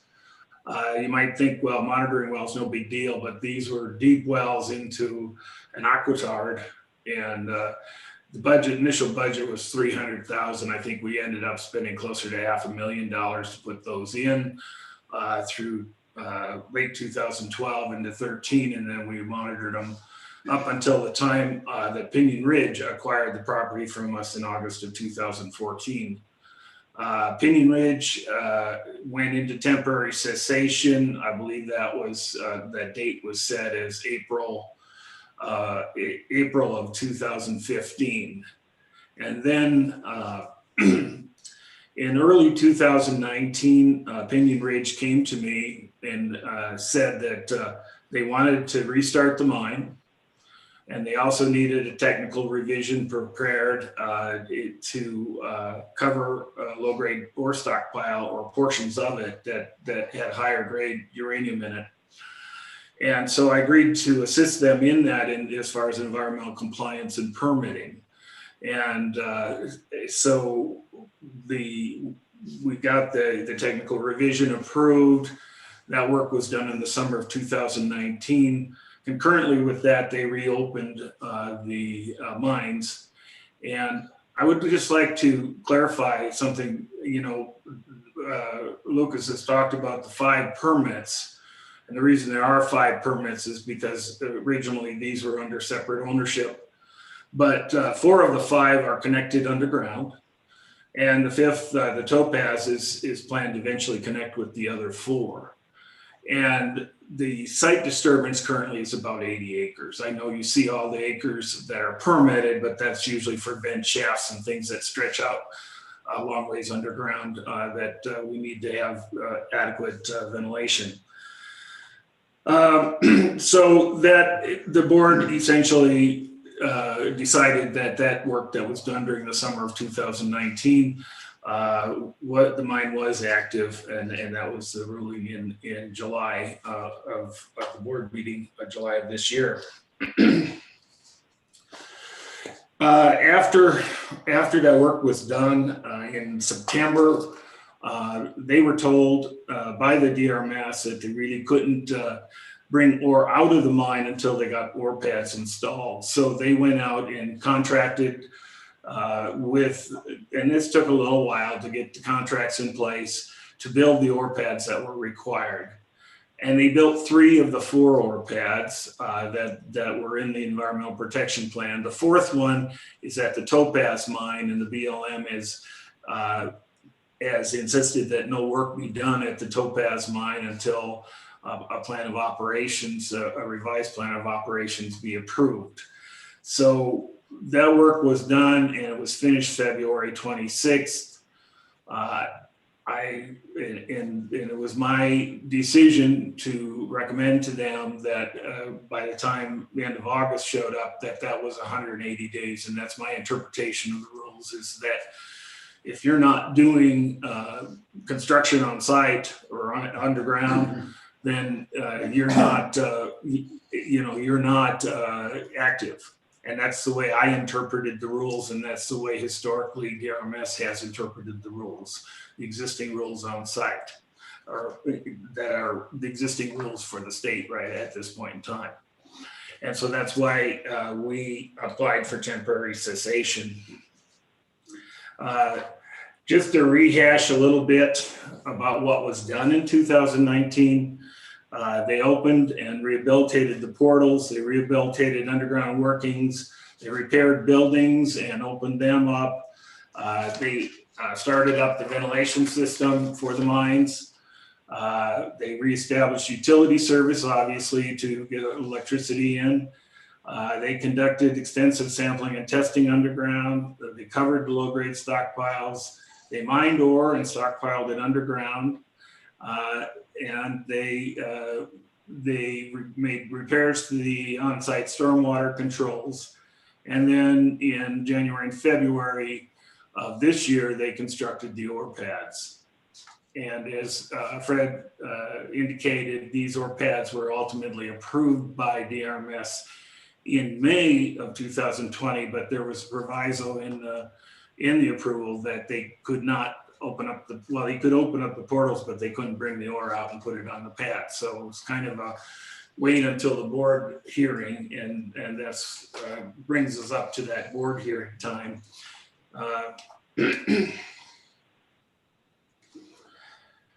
So, excuse me, I have one question.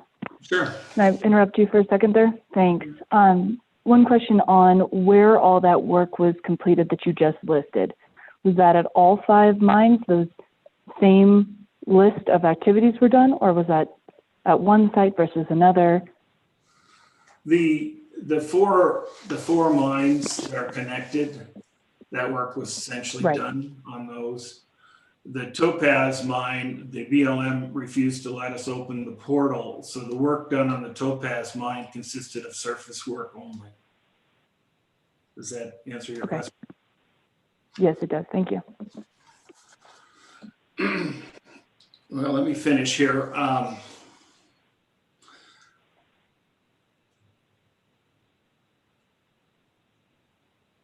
Okay, as we mentioned, we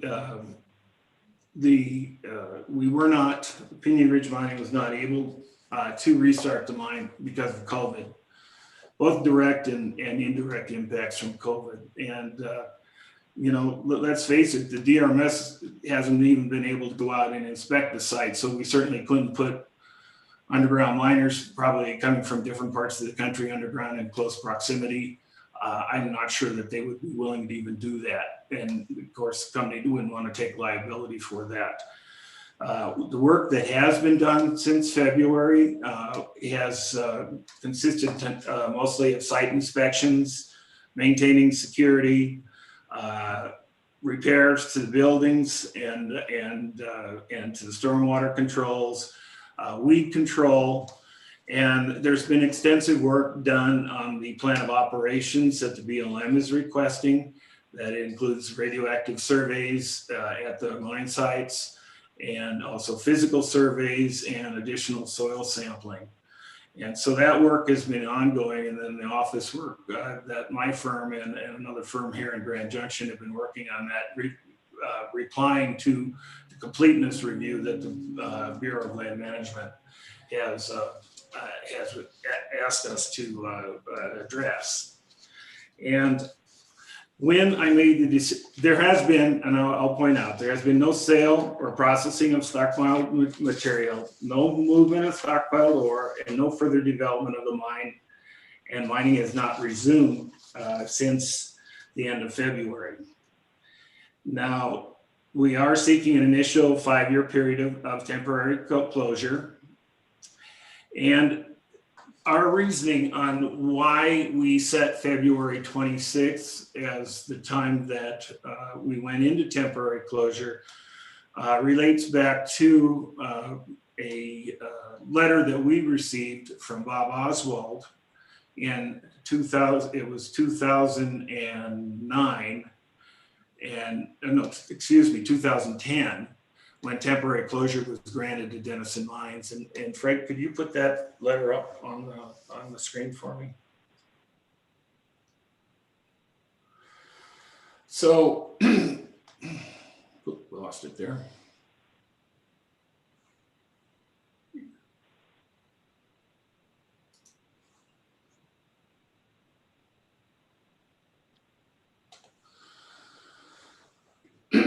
Are you able to see that letter? No. Maybe I can just quote it for you. So in this letter, he said that according to the recent annual report, some of these non-mining activities occurred or will occur after November 30th, 2009, including monitoring and treating noxious weeds and stormwater management inspections. Those activities still allow the site to be considered inactive.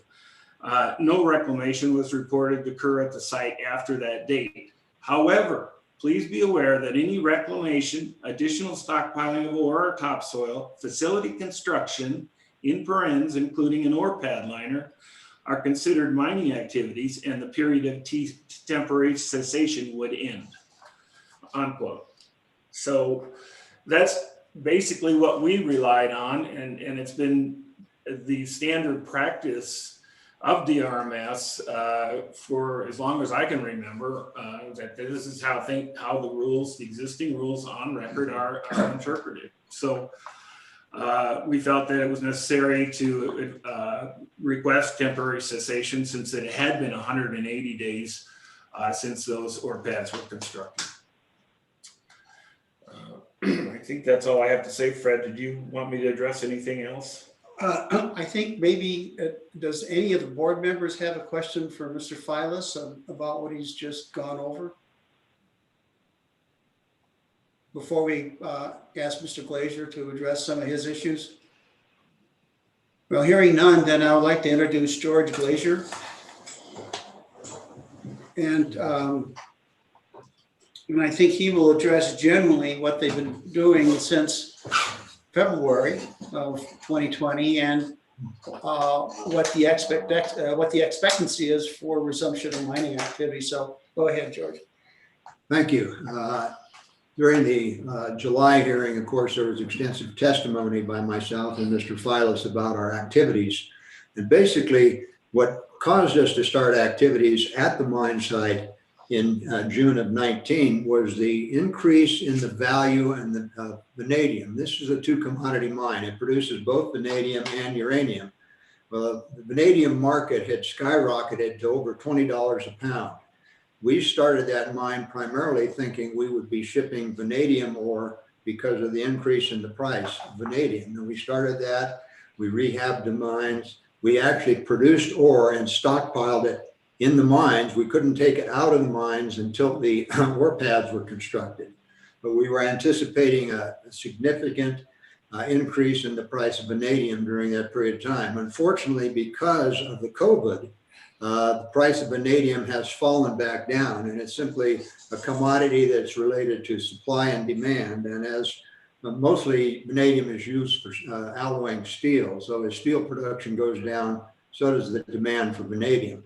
To the contrary, uranium is not dependent on really supply and demand, because the demand is pretty constant. The nuclear reactors that operate around the world need uranium for their operation.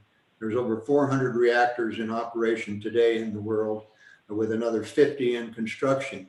So the demand for uranium is steadily going up rather than down, but the supply of uranium has been more than significant to handle the demand. And this was primarily because of the Fukushima accident and the resulting shutdown of all of the Japanese reactors. And that caused two things. One, they stopped taking the uranium under long-term contracts from a number of suppliers. And the other thing is they had a big inventory, and some of that inventory found its way into the market to supply the market.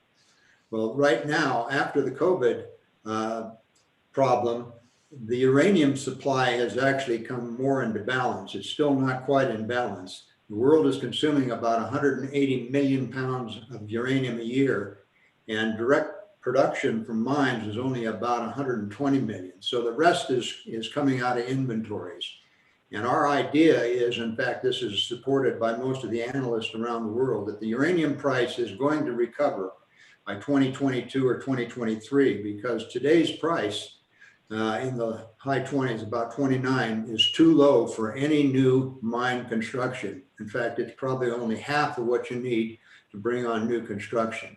So we anticipate, and we did anticipate, obviously, after we constructed the ore pads, that we could start this thing up and be ready for the production that's needed when the uranium price goes up. And we still expect that that probably is in late 21 or 22. And so this mine is one of the few mines in the United States, in fact, in the world, that can go into production fairly quickly to meet the demand for uranium. In fact, what happened during the COVID, the uranium price was about $25, and because of shutdowns of major mines, especially in Canada and in Kazakhstan, the supply went down, and the perception that there was going to be shortages, caused the price to go to about $33 a pound. Well, these mines have now turned back on to some extent, not as much as they were. So the price dropped back down to around $29. But again, we're expecting in the next couple of years to see a significant improvement in the price of uranium, and we will be ready with this mine. In fact, had we not continued to be shut down because of COVID, we would be in those mines today, because now we have ore pads and we could have been shipping, except for the price of vanadium dropped back down to about $5 from $20.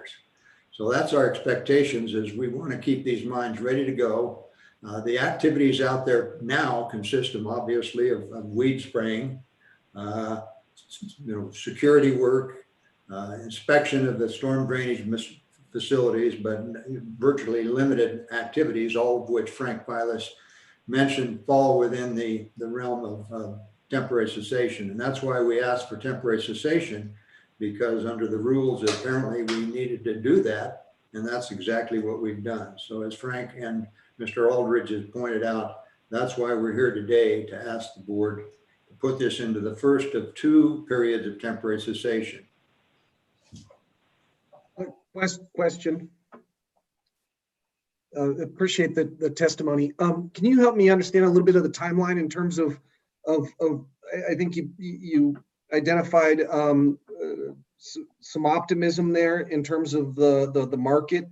If I heard correctly, it sounded like the price of the demand might rebound 22, 23. What's the timeline for ramping back up? Why would I'm assuming you wouldn't want to wait until 22, 23 to begin reopening the mine. Wouldn't you want to kind of start ramping up sooner ahead of that, so that you're meeting those price increases and the demand as they come about? Does that make sense, my question? Oh, absolutely. Obviously, with the COVID, getting worse rather than better, we're still under the shutdown orders and the lack of ability to start the mines. Now, I hope that ends. Obviously, I listen to a lot of news and forecasts now. This might go into mid 21 or late 21 before this is under control. And so again, we may want to start at early 21, but might be constrained again by the COVID virus. I mean, so again, we've got 2 things that we're considering. One is the market. We certainly will start before that gets there, because obviously we need to be producing when that demand gets there. But again, COVID, that's the overriding consideration right now. And we have to abide by the governor's rules and the safety of our employees. So again, that's keeping us shut down now. And it's anybody's guess when that's lifted. I hope it's early 21, but I'm not sure based on the trends. And I think Mr. Aldridge talked about a chart that we had that shows how bad it's getting in Colorado, and it's certainly in the nation. And anybody that denies that is just not looking at facts. Let me screen share this chart. This is a fairly current chart.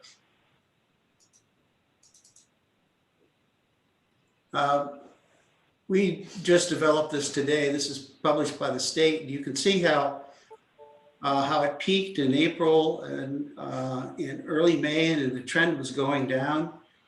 And that's right about the time that DRMS approved the ORPADs. So there's some expectancy that things would improve, and I think nationally that was a thought. But then you can see right in the middle of summer, right at the time we had that hearing, it spiked and then it dropped, and now it's really spiking as we speak today. So this basically demonstrates why there hasn't been a resumption of mining due to the COVID pandemic. Madam Chair, if I may, I apologize for, if I could carry on though, one more line of question. Please. Can you help me understand the guidance that you're under from the state? I'm under the assumption that there's a lot of mining activities that are currently going on under existing guidance from the states. I'm just kind of curious about what orders you might be following that limit activities at the mine. Well, I'm not sure there's a specific order, but these are small underground mines, not like maybe big coal mines, big moly mines. This is basically, they're small underground mines where the miners are in very close proximity during their mining operation, and before and after, obviously, in the mine drive where they're changing into their mining equipment, and when they're cleaning up afterwards. And there's limited space in these. These are very small mines. So basically, from the safety of the employees, and I think as Frank pointed out, we might not even be able to attract the miners to come back in and do this simply because of the risk to them, because there's no way we can separate these miners basically because of the nature of the mines.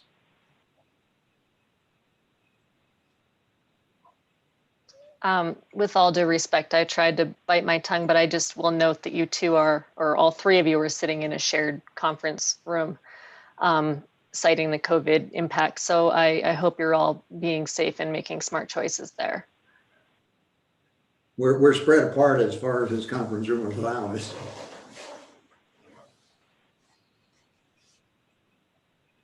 And the reason because I live in very rural parts of Colorado and have no virtual, internet capabilities to be on a Zoom meeting like this.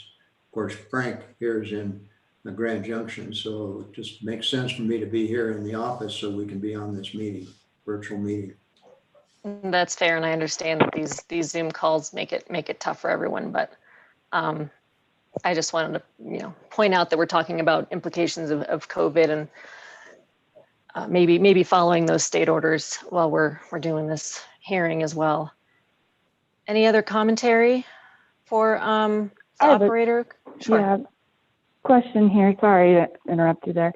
Lauren Duncan, I was wondering, I guess it's about the timeline. I understand that none of us have any really good notion of what's going to happen with COVID. So kind of excluding that because that's so out of our control.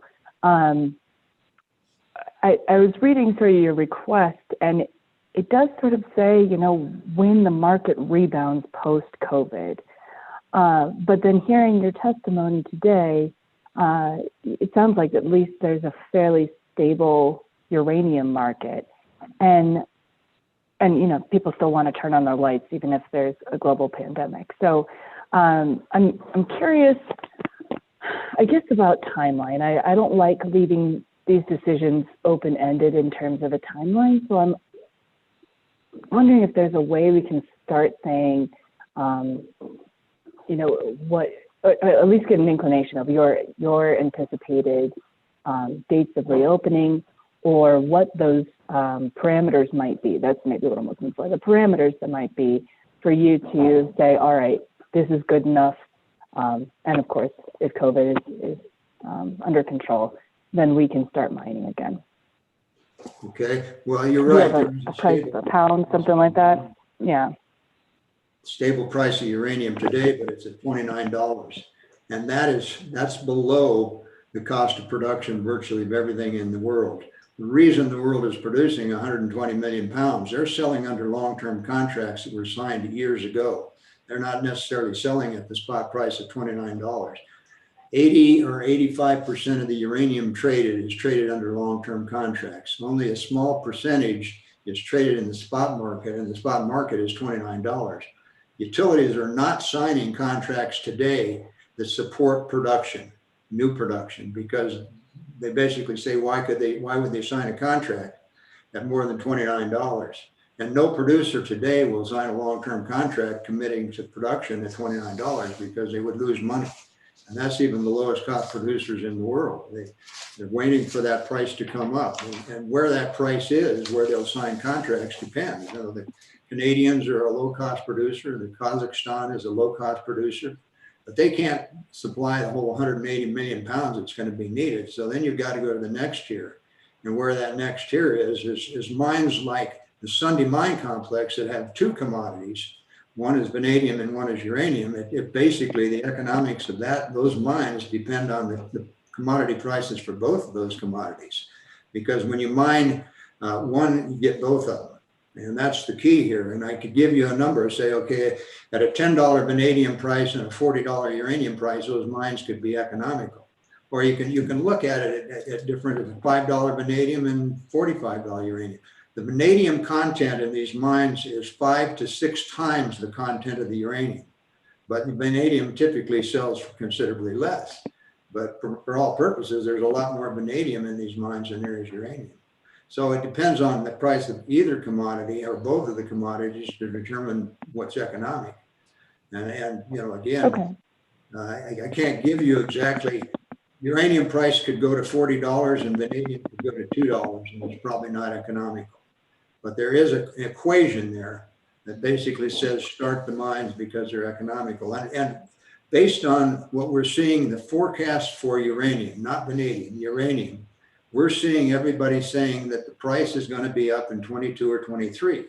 And that's just the analysts that follow the market. You can go to all the investment banks that advise investors on commodities, and their projections that they do based on supply and demand and new production coming on and new consumption coming on basically says we're going to have a severe shortage of uranium in the 22-23 range. And so price has to go up or you won't get supply. And that's what we base it on. We want to be ready for that. And, you know, again, there could be, if there's another Fukushima, if there's a major shutdown of reactors during the next year or two, that affects the demand, obviously, and it affects the supply. But short of another Fukushima, we're going to see a steadily increasing demand for uranium, and we're not seeing any new supply coming in. May I also respond to your question, Ms. Duncan? What we're asking for is an initial 5-year term. So one way or another, at the end of 5 years, we either have to go into reclamation or be back in front of this board to justify a second period of temporary cessation. And as we sit here today, all we can do is look at forecasts. And as we all know, no one saw the COVID coming. And so things happen. And in the mining field, I think, as we pointed out the last hearing, with the price of commodities going up and down, you have to seize the moment when you can. And then there are times when you can't produce because the cost is too high compared to the pricing. So I would just point out this is not a forever thing, and we're very sensitive to the fact we got a limited time to either get back in production or start reclamation. So thank you.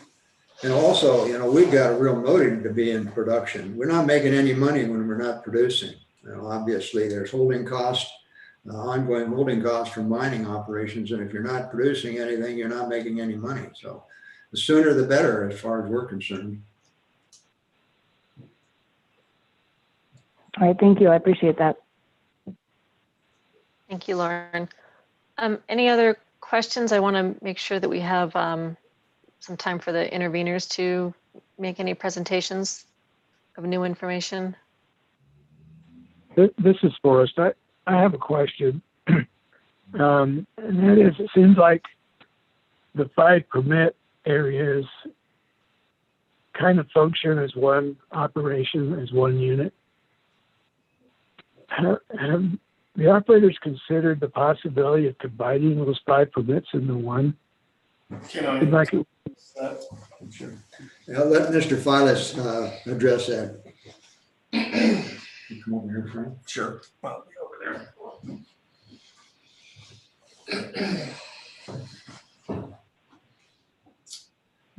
So what we're doing right now is the mines operate under two very old plans of operations with the BLM.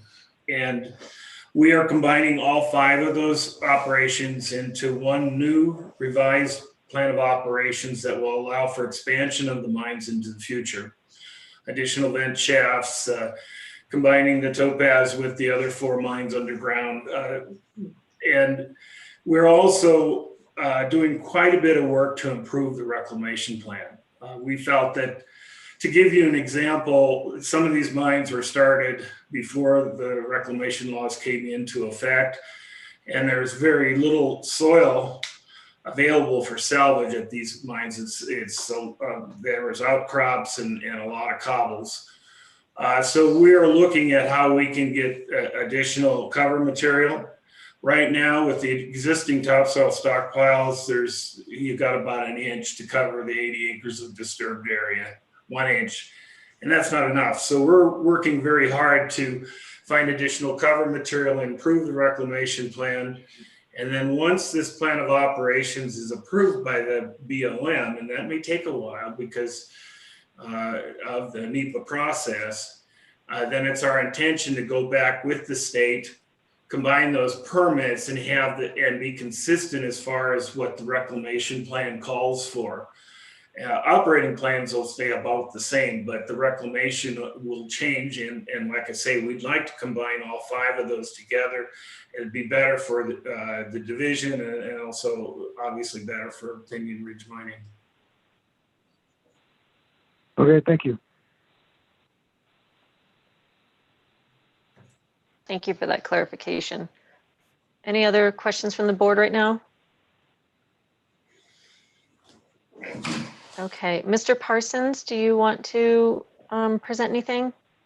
Yes, Madam Chair. Thank you very much. I appreciate it. I think I've made my appearance and let you know the groups I'm representing. I'll refer to them generally as the conservation groups. We understand the board's desires to not rehash the July hearing matters or issues that were presented on there. Obviously, as Mr. Fugate indicated, there is some overlap. For the record, however, I will state that the conservation groups do preserve their arguments made during the July hearing with regard to the 10-year limitation on production at these mines, and our position that, in fact, no production has occurred, no ore has come out of any of those mines. As you heard today, there's been no processing, no ore produced, is our position. And as such, we think this additional proceeding on temporary cessation is in fact unlawful. And any decision to grant temporary cessation runs afoul of the Mineland Reclamation Act's limitation on 10 years of production. We think the evidence demonstrates that the last time any of these mines produced ore was in 2009 at the latest. With that said, we would like to address the issues at stake here with the most recent temporary cessation application for the 5 separate mine permits. We'd like to give a little bit of background just so the board has a better sense for this area, and then go into the sort of the legal technical issues. Lexi Tudenham from Sheep Mountain Alliance would like to describe the area for the board so you understand sort of the nature of the context of this discussion. Lexi, please go ahead. Thank you, Jeff, and thank you, Madam Chair, and the whole board for hearing us today. Once again, my name is Lexi Tuddenham, and I'm the director of Sheep Mountain Alliance, a conservation group that has a major stake in this decision. I'm going to speak specifically about some of the conservation values and why this area around the Sunday Mine Complex is valuable beyond its simple value for mining and resource extraction. And finally, I want to emphasize how beneficial true reclamation of this mine complex would be for the surrounding ecosystem and for some of the other values that I'm going to talk about. Sheep Mountain Alliance has been around for about 32 years, and we have a robust membership of over 800 members and supporters. In addition to conservation, Sheep Mountain Alliance is committed to supporting sustainable economic development in the local communities in this region that urgently need it. That's why we're here today. We serve over 20,000 people throughout the San Miguel and Central Dolores River watersheds, and our members live all across the region, ranging from Telluride to Disappointment Valley, Paradox, Norwood, Nucla, and Natarita. As such, they're significant stakeholders in the future of this place and are very concerned about the ongoing lack of reclamation at the Sunday Mine Complex. The Big Gypsum Valley, just to set the stage for you all, is an incredible place. We know that for thousands of years, people have been moving through the area, and we see extensive evidence of ancestral Puebloan, Fremont, and more recently, Ute cultural artifacts, as well as the historical remnants of European expeditions and early European settlers throughout this area. This is not a throwaway zone. The value of the area for conservation and recreation to my members is tremendous. The Colorado Natural Heritage Program has inventoried this area and found existence and evidence of multiple rare, endangered, and sensitive species, as well as several significant game species. So for example, we have the fish species, flannel-mouthed sucker, bluehead sucker, and round-tailed chub, and other warm water fish species of the Colorado River, which are rare and endangered. There's the Gunnison sage grouse. In terms of plants, there are plants like the cushion bladder pod and the Gypsum Valley cat eye, which is a globally rare and imperiled species. There are these very particular and special gypsum outcrops in Big Gypsum Valley that were found to support 3 rare lichen species and the state rare grass. In addition, the cliffs and bluffs surrounding the area are used by migratory raptors such as peregrine falcons and golden eagles. We have sensitive species such as desert bighorn sheep and game species such as pronghorn, and this area is a really significant winter range for deer and elk as well. I've already mentioned the cultural significance of this area. There are quite a few sites, and it's an incredibly rich cultural history throughout the Dolores River region. The geology of this place is also very significant. It's a salt valley, one of a handful of collapsed salt domes in this area, with lots of exposed strata and geologically significant features which people love to see. Of note, the area is also used extensively for grazing, so ranchers use this a lot. And the area surrounding the Sunday Mine Complex is within the Tres Rios field office of the BLM. There are several land designations ongoing, and there are multiple landscape conservation and stakeholder efforts going on around this Dolores River region, including the Dolores River Dialogue, several areas managed as wilderness study areas, areas of critical environmental concern, lands with wilderness characteristics such as Steamboat Hill nearby, and a proposed national conservation area that has been actively advancing, which follows the Dolores River corridor just a couple miles from the Sunday Mine Complex. Multiple sections of the Dolores River ACEC are adjacent to the Sunday Mine Complex, and in 2020, the Gypsum Valley ACEC, which was made in 2 parts, was added to the resource management plan for the Tres Rios BLM office in amendment. The Big Gypsum Valley has also increasingly become a destination for recreation. People fish out here, they hunt. I've hunted out there. There's climbing at the area known as Psycho Tower, as well as in Ham Canyon and along those other cliffs. There's very extensive motorized use out there. There's incredible camping and exploring, hiking and biking, as well as boating, of course. The Dolores River was once considered one of the top 4 boating destinations in the West. And every year when it does run, we see crowds of people go down there to enjoy that incredible wilderness area and to check out the cultural sites along the way. Public lands have really been a refuge during this pandemic, and I've seen more people than I've ever seen out there. And as with any transition, they're learning to use it in a sustainable way. But as we look at the economy of the west ends of Montrose and San Miguel counties, we really see a huge investment going on in recreation infrastructure and in recreation development that will support the economy going forward. In fact, the Telluride Foundation, which Mr. Glazier once served as a grant-making member on, has been really supporting these efforts, and no one wants to recreate in an industrial zone. So these 5 mines, the Sunday, the West Sunday, the St. Jude, the Topaz, and the Carnation, need to be moved forward into reclamation. They've not truly produced since 2009, and they have the potential to leach radionuclides, including uranium and radium-226, and heavy metals into the groundwater from the sandstone caverns created by the previous mining. They're within just a couple miles of the Dolores River. And right now we see more than ever how critical it is to protect the very scarce water resources that exist in this area for farming, ranching, and drinking water. The lack of water in our region is placing really extreme burdens on our working lands and families right now, and every drop needs to be protected from contamination. This is more than evidence than ever. Our members want to see this reclamation move forward. They want to know that the water flowing off of the sites is not contaminated, that they can take their kids out there. They want to know that the cows grazing out there are not being contaminated by the dust blowing off of the waste rock piles. Reclamation means that the economy in this area can move forward without being jeopardized through further drawing out this process without reclamation, and that communities can really invest in their future. Thank you. Thank you. I think we'd certainly welcome any questions for Lexi at this time. I just had a quick question. Go ahead, Karen. No, go ahead, finish. Go ahead and I'll just pick up. You briefly touched on one of the foundations, but you were talking about stakeholder dialogue. Does Pinion Ridge or any of their representatives participate in that? Is there an active two-way communication there? To my knowledge, the Dolores River Dialogue has not included Pinion Ridge in the past. They would be able to speak to that more specifically. Thank you for that question.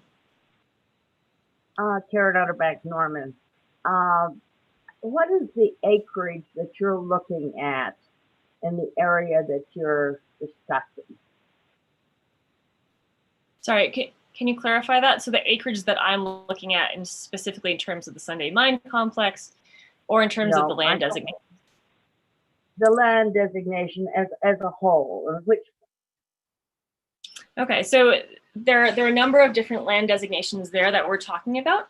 So for example, the ACECs, the areas of critical environmental concern in that valley, cover around 13,000 plus acres, and that was the decision that came forward in 2020. The lands with wilderness characteristics, as well as the WSA, the wilderness study areas that follow that river corridor, I think some of those decisions are still sort of in progress. The wilderness study area in particular in that zone, I believe covers, around 20,000 acres in the area of the river, and then moving, but it's in several different chunks. So for example, there's the Snaggletooth chunk, there's the Slick Rock chunk, there's the Bedrock chunk, and those are all sort of being managed in conjunction with each other, but they're separate management units right now. Does that answer your question? All right. Yeah, that gives me a start on that. The second question I have is, you've talked about all the cultural aspects of it and the historical aspects of it, but you haven't talked about what this will do to the economy of the area.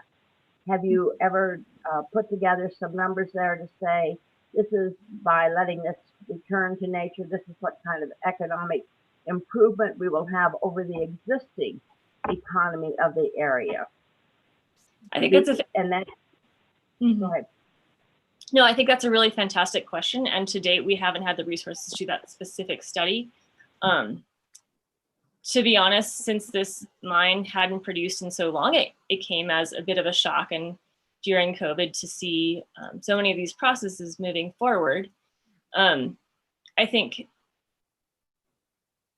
as we see the economic development of the West End move forward, I think the foundation, as well as the West End Trails Alliance, is starting to develop some very specific numbers surrounding that, but I'm sorry, I don't have those today. All right, thank you. This is Lauren Duncan. I have a question about the location of these mine sites in relation to some of these protected areas that you're describing that are either already existing or proposed into the future. Do these two areas overlap completely, somewhat, entirely? Just without a super detailed map, it's hard to tell exactly what we're talking about. Right. So thanks for that question, Lauren, or Ms. Duncan. The Sunday Mine Complex is sort of on its own private permitted land, and it's surrounded by BLM land. the WSAs and the the proposed national conservation area, it does not overlap specifically with the Sunday Mine complex because those are separate corridors. However, parts of those are within a couple of miles of each other. The ACEC within the valley is also within a couple miles. It's a bit further north, so it's mostly north and to the east of the road that sort of follows the bottom of the cliffs where the Sunday Mine complex is. Great. And you mentioned groundwater resources. Are there any surface water, even intermittent connections between some of these preserved areas and the mine itself? So Big Gypsum Creek runs the length of the valley and then eventually drains into the Dolores River. It's an intermittent creek, it certainly doesn't run all the time, but many of the drainages off of that south side of the valley do go into that river. And then of course there are a number of drainages coming off the cliffs from the north side of the valley as well. Okay. And you mentioned the site is surrounded by BLM, and maybe this is a question also for the operator, but what interaction, especially regarding some of these threatened or endangered species or including plants, what interaction has the BLM had in terms of discussion of the appropriateness of the use of this land in relation to these species? I think that's or fish and wildlife even. Right. I think that might be a better question for the operator or for BLM itself. I'd be happy to answer that. First of all, okay. These are on patented mining claims on BLM administered land. And right. No, we do not have any of these features that she was referring to on our site. We've done the cultural resource surveys. We've done the biological surveys. We've looked at groundwater. The groundwater that exists is an aquitard and is of very poor quality, as are just about any water that can be found in a saltwash formation. And being an aquitard, it doesn't move very far, maybe a foot or two a year. We've done both radiation and metal surveys around our waste rock areas, and we found that there's a small, minor amount of contamination within tens of feet of the base of these waste rock areas. And we do have stormwater controls in place. Again, this is all on BLM land, and so we have to do these studies that they require. I think as we pointed out in the last board meeting, that a hydrogeologic report encompassing over 1,100 pages was submitted to both the BLM and the DRMS in March of this year. So we have a lot of information on ground surface water and biology and cultural resources. Okay, thank you. I appreciate that additional information. Yeah, I guess just trying to understand how this site does or does not fit into the larger wildlife as well as natural resource areas in that canyon. I have another question. This is Karen Utterback Norman of the operator. Could I go back to the operator, or do I need to wait until we finished with those who are opposed to it? I'm okay with that if everyone else is okay. Right. And so this would be, while the mines are, quote, supposedly not active, you are doing activities that on a regular basis. Am I correct? That is correct. We inspect the mines routinely for especially the stormwater controls, because if you have the monsoonal rains, a lot of times you have to do some cleanup and repairs there. The buildings are inspected and repaired as needed, and weed spraying. We've done a couple episodes of weed spraying, one in the spring and then one in late summer. And we generally, and I use the term we, I'm actually a consultant to Pinyon Ridge, but it's hard not to use that term sometimes. But they do what's required by both the state and the BLM to maintain the site. All right, the question I'm asking after that, thank you for that information, is how many people are employed and what kind of salary, not salary based, but what kind of finances are going into the economy with these very limited activities? Okay, I'll let Jordan answer that, and there's also consultants, obviously. So during the July hearing, we presented testimony of what we spent when we opened the mine. That was over $1 million from June through February. I'll guarantee tourism hasn't created anywhere near that in the towns of Natarita and Nucla. I live 5 miles outside of the town, and they're economically depressed since mining has been basically shut down. There was a coal mine and a coal power plant right outside of the towns. That power plant shut down last summer, and the coal mine shut down, laid off 80 people between them, 80 good paying jobs. The only way to get those good paying jobs back is mining. You know, the tourist doesn't, you know, it doesn't create high paying jobs. You know, this is not Telluride, this is not Moab. This is never going to be a Telluride. You know, it's a nice area, but it doesn't have the attractions like a Moab or a Telluride. So it's not going to attract, you know, the overnight or the long-term tourist. It just isn't. So the only way this whole area is going to come back economically is mining. And it's got some of the highest grade uranium vanadium in the world. And it should be mined. And the economic value of that is significant to these communities. And so what we're spending now, when we're shut down, we've got 6 employees.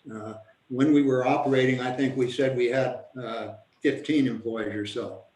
And then of course we shut down, and those employees were virtually all local people from the Dove Creek area, from the Natarita area.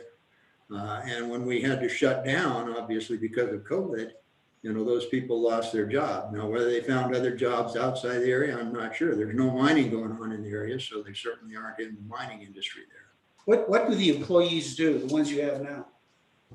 Well, what they are is they're the maintenance people. You know, they go out there and weed spray and inspect this. Although I think Frank pointed out the area is almost 2,000 areas that's permitted. Only 80 acres is disturbed. But we have to maintain that entire area. The vent shafts are in rugged country. We weed spray, so it's a fairly labor intensive. So most of our employees are the ones that actually maintain the sites.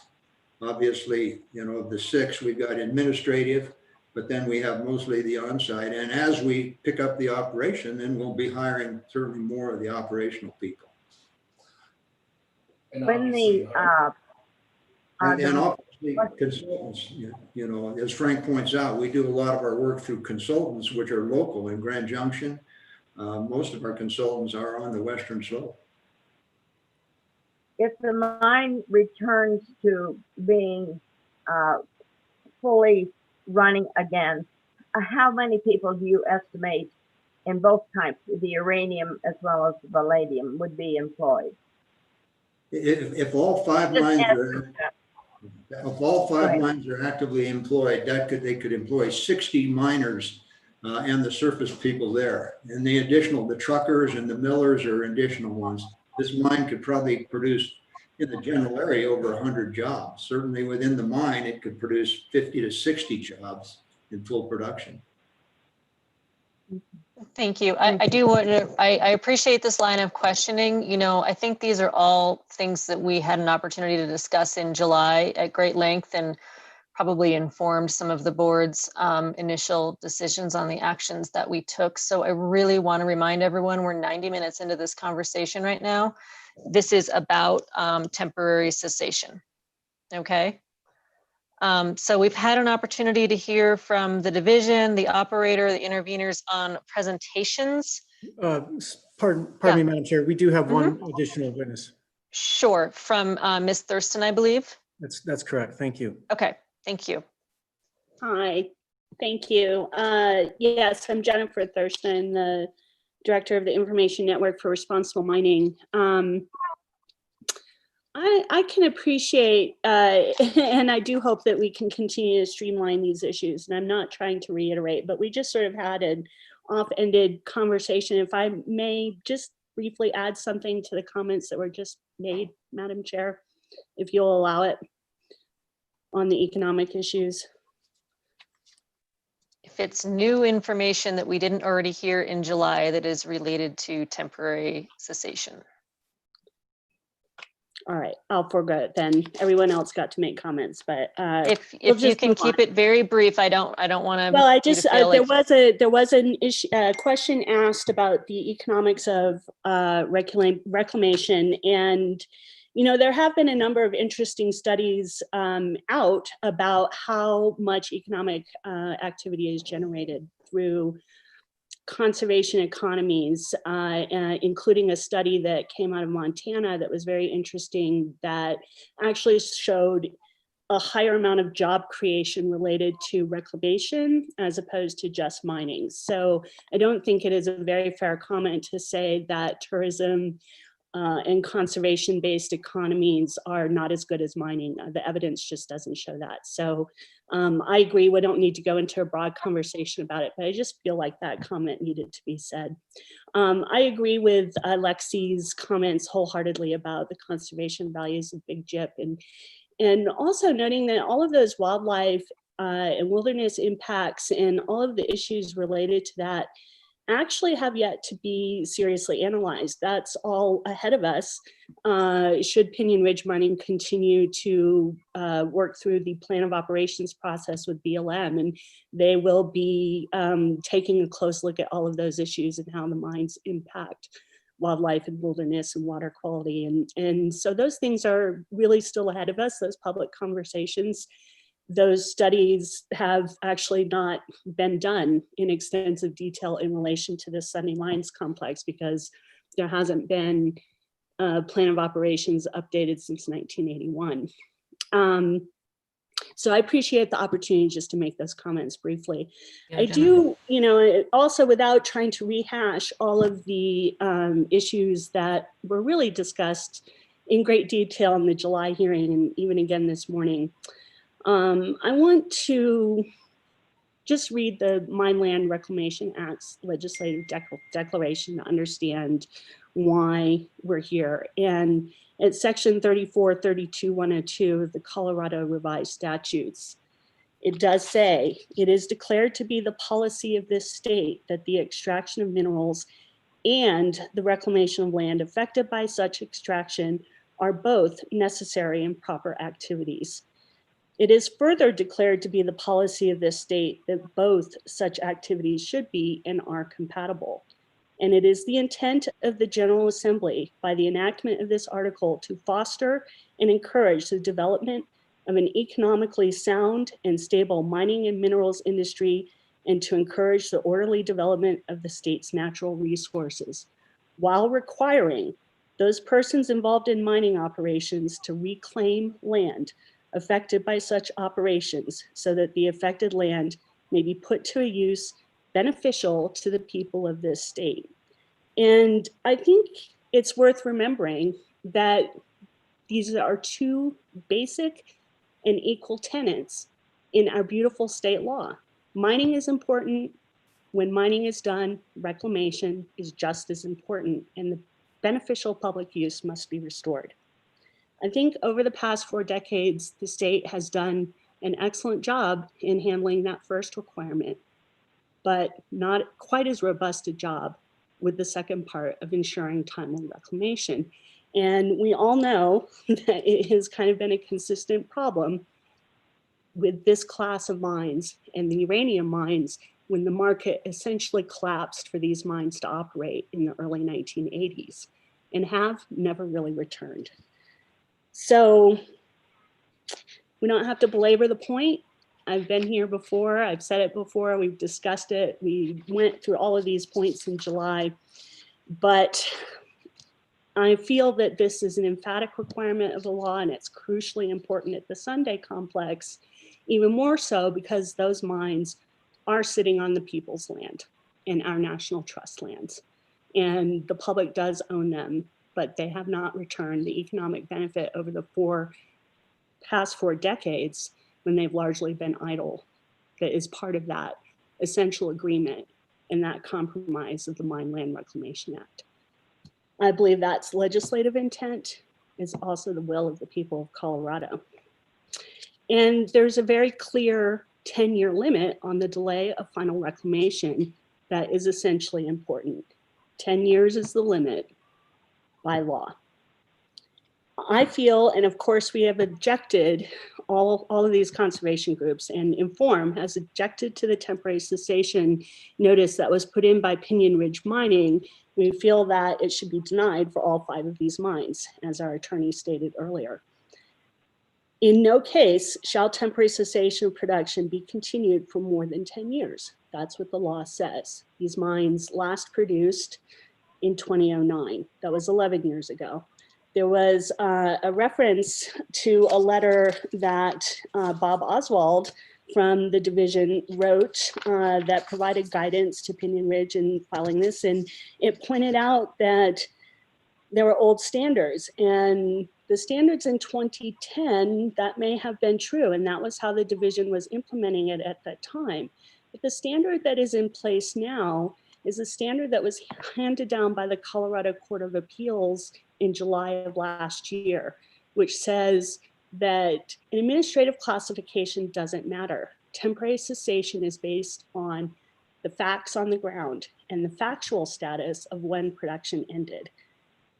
And so those old standards from the previous years of how the division regulated these mines are no longer valid. So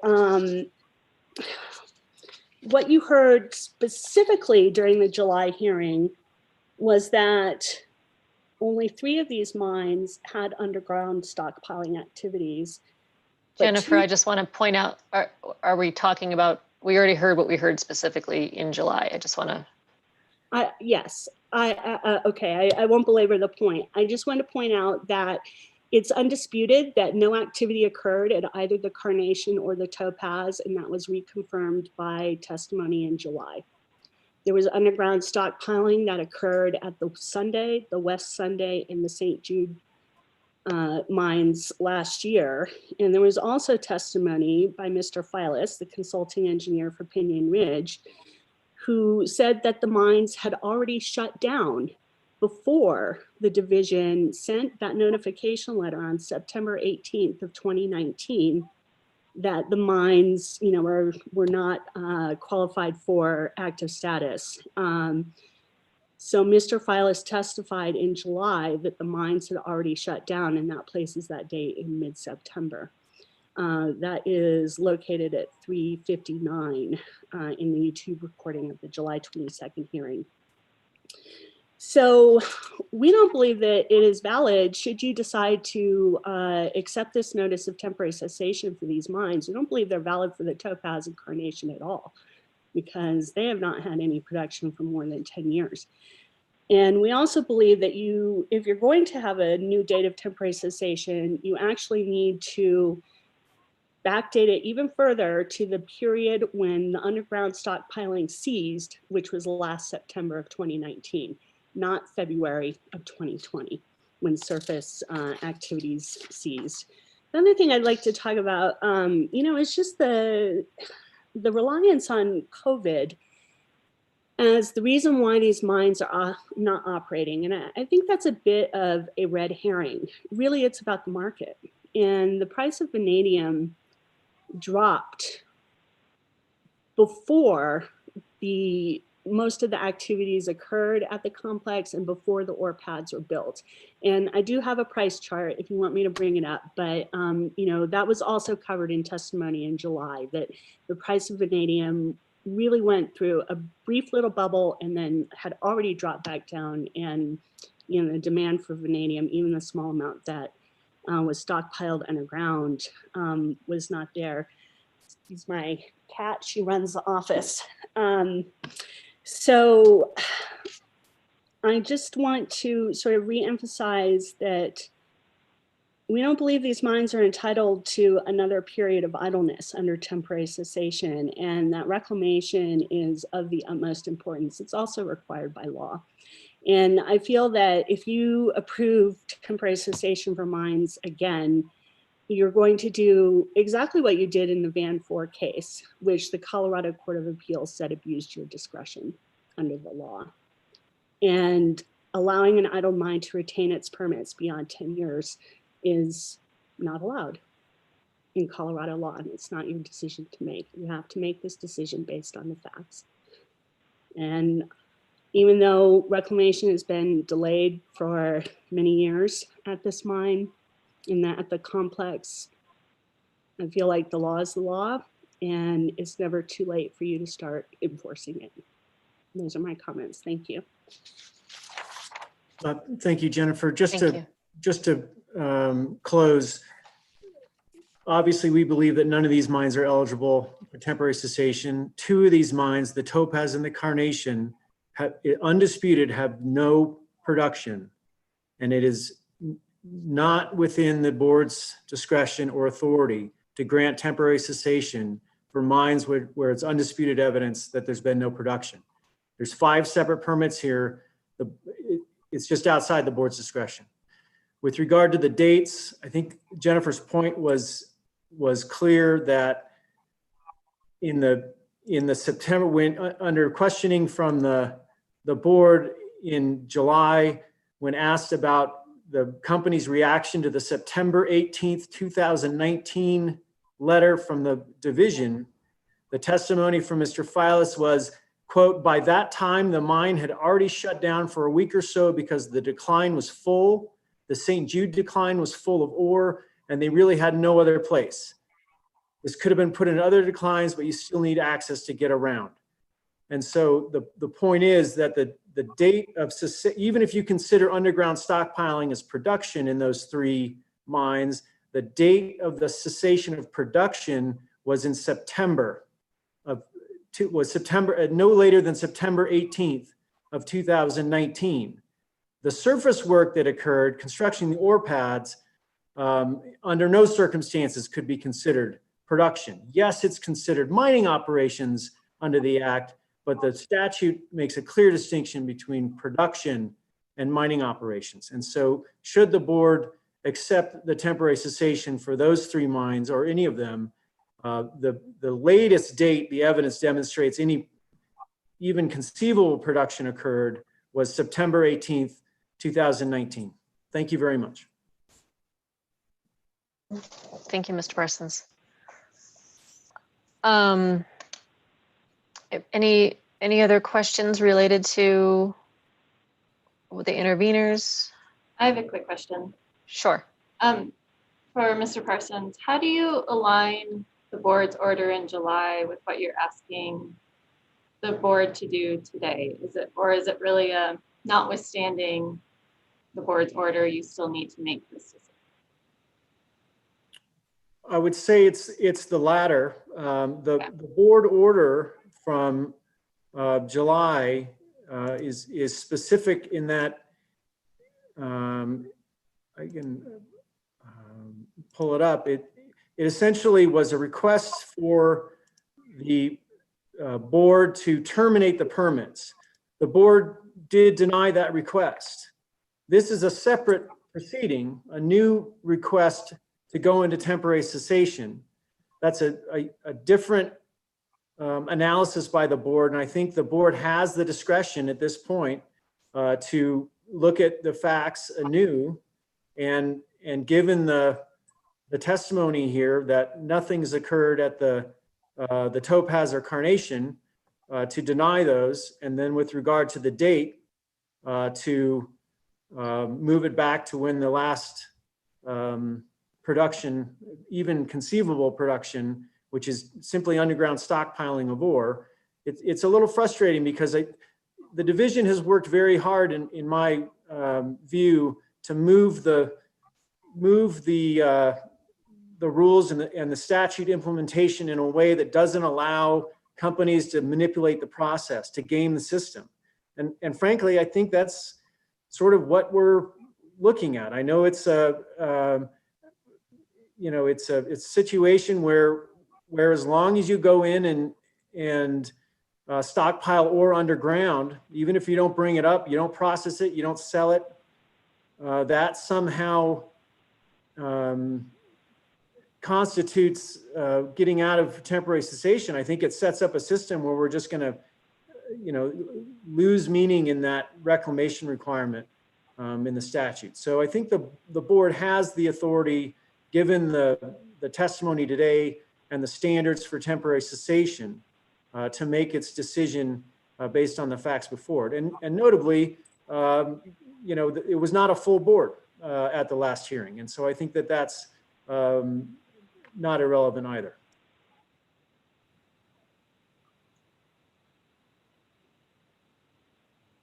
Did the division want to say anything here in closing? Madam Chair, the division didn't have any planned rebuttal statements or closing statements. Again, as staff to the board, we're available if you have any questions. You all did just receive a tremendous amount of new testimony, new arguments. So if there's any of that you would like to discuss with the division staff, we're available. Otherwise, I think our simple closing, and Lucas, if you want to jump in as well. Again, the purpose of the division setting this hearing was to get some clarification from the board as to kind of the effect or the intent behind the July board hearing and the October order, related to whether or not the activity testified to in July constituted active status, affording Pinion Ridge the opportunity to pursue additional years of temporary cessation. So that's, again, the clarification the division is seeking from the board. Otherwise, we're at your disposal to answer any questions we may be able to help you with. I had a question, Jeff. Can you answer the same question that I put to Mr. Parsons?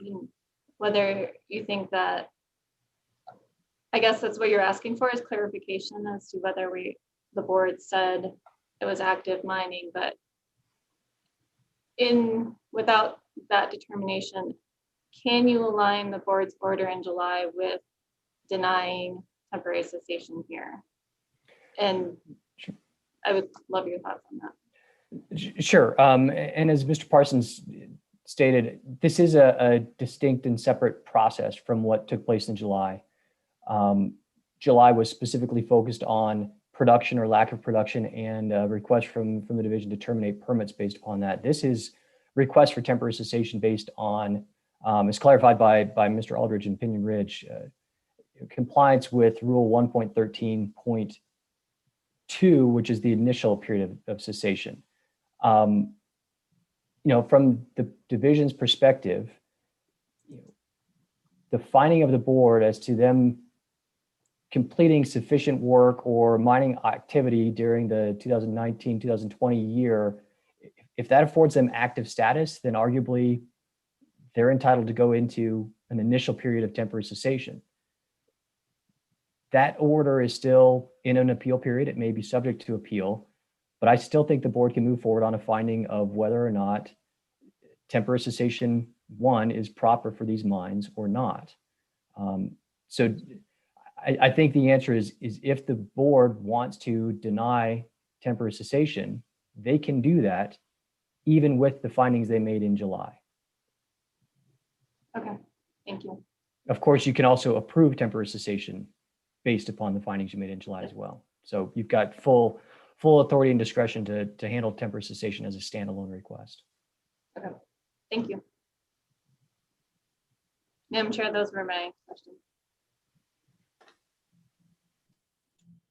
Thank you, Jill. I appreciate that clarity.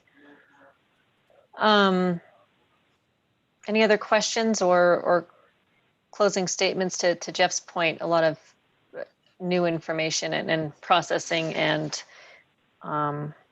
definitions of what that order from July, where that leaves us. Madam Chairman, may I make a comment? Sure. I certainly don't want to rehash the July 22nd hearing, but I think we need to bear in mind that the July 22nd hearing was a very broad factual approach, both from the division's point of view, the operator's point of view, and the intervener's point of view. I don't recall us leaving any stone unturned regarding what activities the mines were engaged with. There's a great deal of detail in there. So I think that in one of the issues that was under discussion at that point, which remains an issue, is how do you define production? And that is currently under review by rulemaking. We don't really have a revised or defined term for production.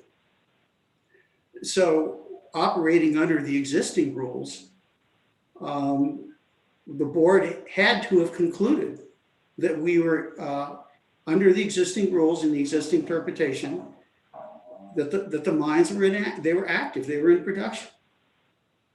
And so, and that's the way it was all the way up through September. And I think Mr. Parsons' comment about not removing ore from the mine, well, I think the answer to that is very clear that at the time, the ore pads hadn't been constructed, and Pinion Ridge was not allowed to remove ore from the mine. It could have, but it was not allowed to. Even though it would not store it on site, they were prevented from removing it and hauling it away. So all that was covered in great detail, and the board's decision was very clear that they rejected the termination of the permits based on what the division was contending, that they weren't active, they weren't in production, and so on. And so that's all, it's all water under the bridge. The other point I would add for the board's benefit is that there hasn't been a single factual dispute in this hearing today as to the activities since the ore pads were finished. Not a dispute. So everything that's been described here since February 26th fits perfectly within the indicators of temporary cessation. And that is why the division is generally supporting our position. So there really is no factual dispute in this case. So we think that the temporary cessation is first warranted. I think secondly is completely consistent with the board's decision on July 22nd. It would be an anomaly if the board were to deny temporary cessation based on the fact that we were somehow not in production and not entitled to it as the interveners are requesting. That would make no sense. So in any event, I think the board should be giving us the first period of temporary cessation, recognizing it only is a 5-year deal, and there's every reason in the world why Pinion Ridge would want to get back into production. So I think that the long and the short of it is we just don't want to go back over July 22nd. And I agree with Jeff Fugate. The implication of that July 22nd order is very clear, that we were in production and we were active. And so I think it's appropriate for us to go into TC, given the factors and given the operations at the mine at the present time. In any event, I thank everybody for their attention. It's been a pleasure to be here. Me too. Okay, I'm just looking at the board or the division for any other comments. I will just note that there is the option for the board, at whatever juncture they sort of, if they want to, that could go into executive session just related to, the legal issues or receiving any advice on this matter, because it is complex, as we've noted several times. So looking for some direction from the board as to what you feel like you're needing at this point.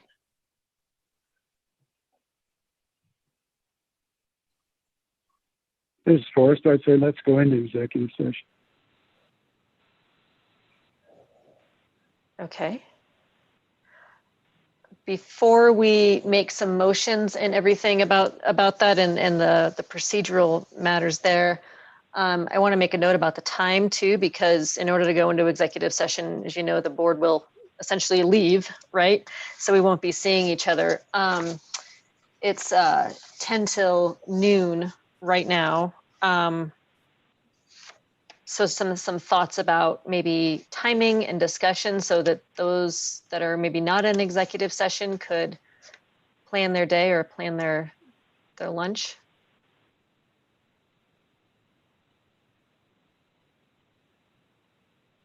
Could we come we back could- for joint hearing at noon?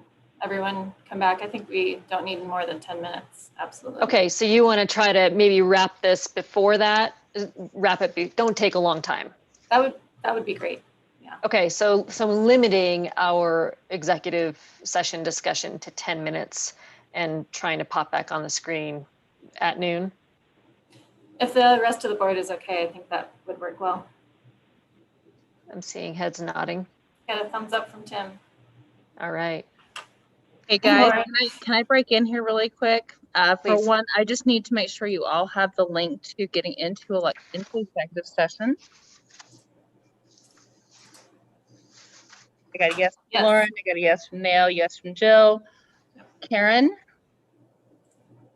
I'm looking for it. Yes, I have it here. okay, and John Singletary.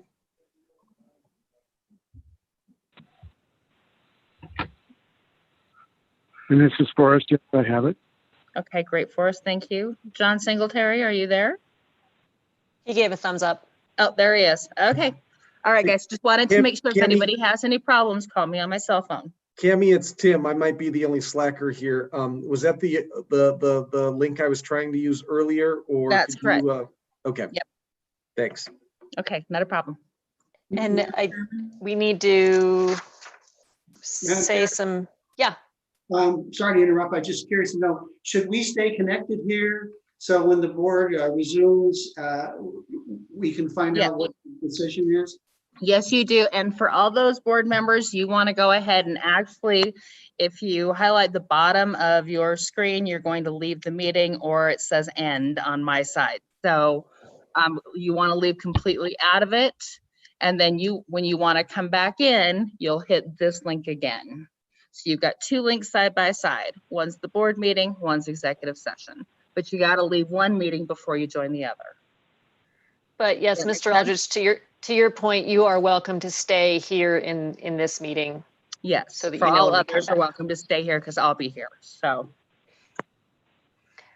Okay. Do we need to say some magic? Yeah.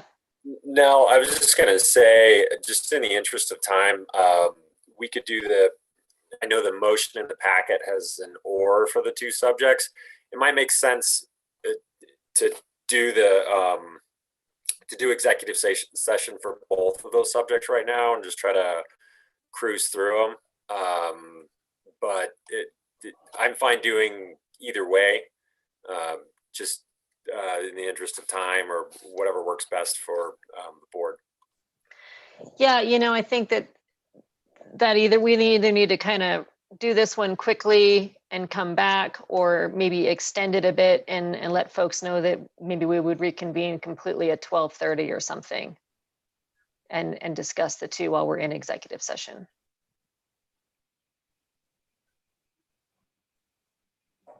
John? This is Karen Utterbackman. I'd like to reconvene at 12:30. I just don't think we can get all of this done. Time always gets away. Yep. John, did you want? Hold on, John, you're muted.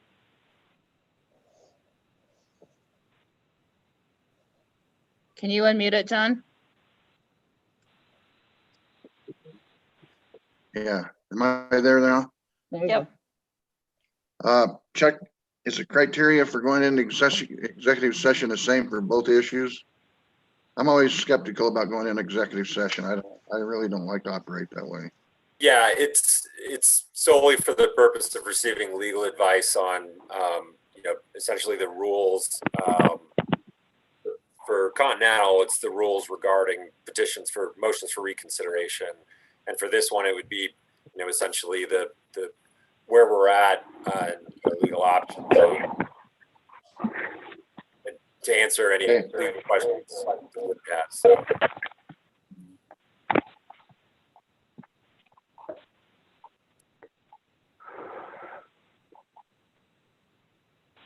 Lauren, did you have something you wanted to say? No, I'm just sort of joining and rejoining. Apologies. But I think the 12:30 option sounds great. Let's do both, and then we're not going to make the 12 o'clock anyway. So let's do both and call her good, and then hopefully that's clear for everyone. Fair enough. Okay, so to be clear, we will be back here at 12:30, and we need a motion to enter executive session here.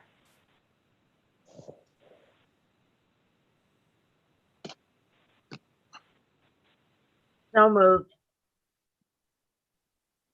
Karen. Karen, you need to read the motion. Any more? Do I need to read that thing at the back? Yeah, it's on page 76 of the packet. All right. The only changes for both where it says or, just say and.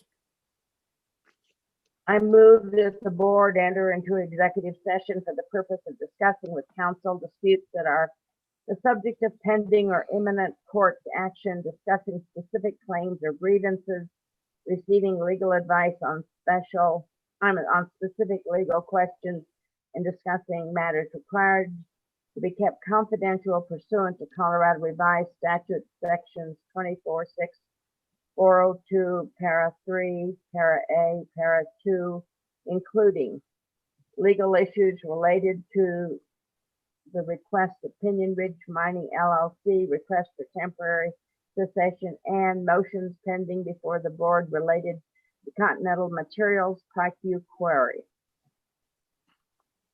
This is Lauren, I second. Thank you. Any discussion? Okay, all those in favor, please signify by saying aye. Aye. Aye. Aye. Any opposed, same sign? Okay, we will, it's approved to move into executive session. Please, those on the board, go over to the other link, and we will see everyone back here at 12:30. Thanks, everybody.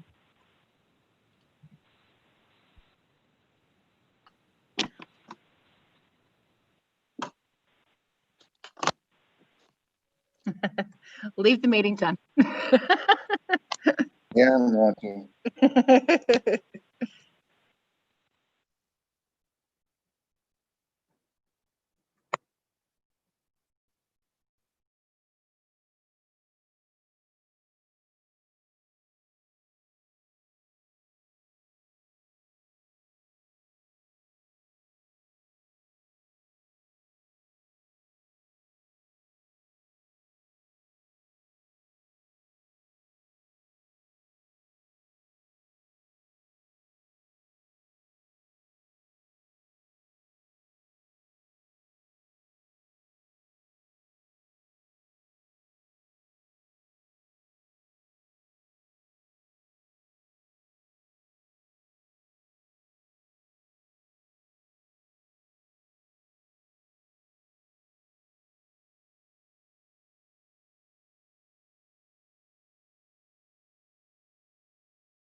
Hey, Russ?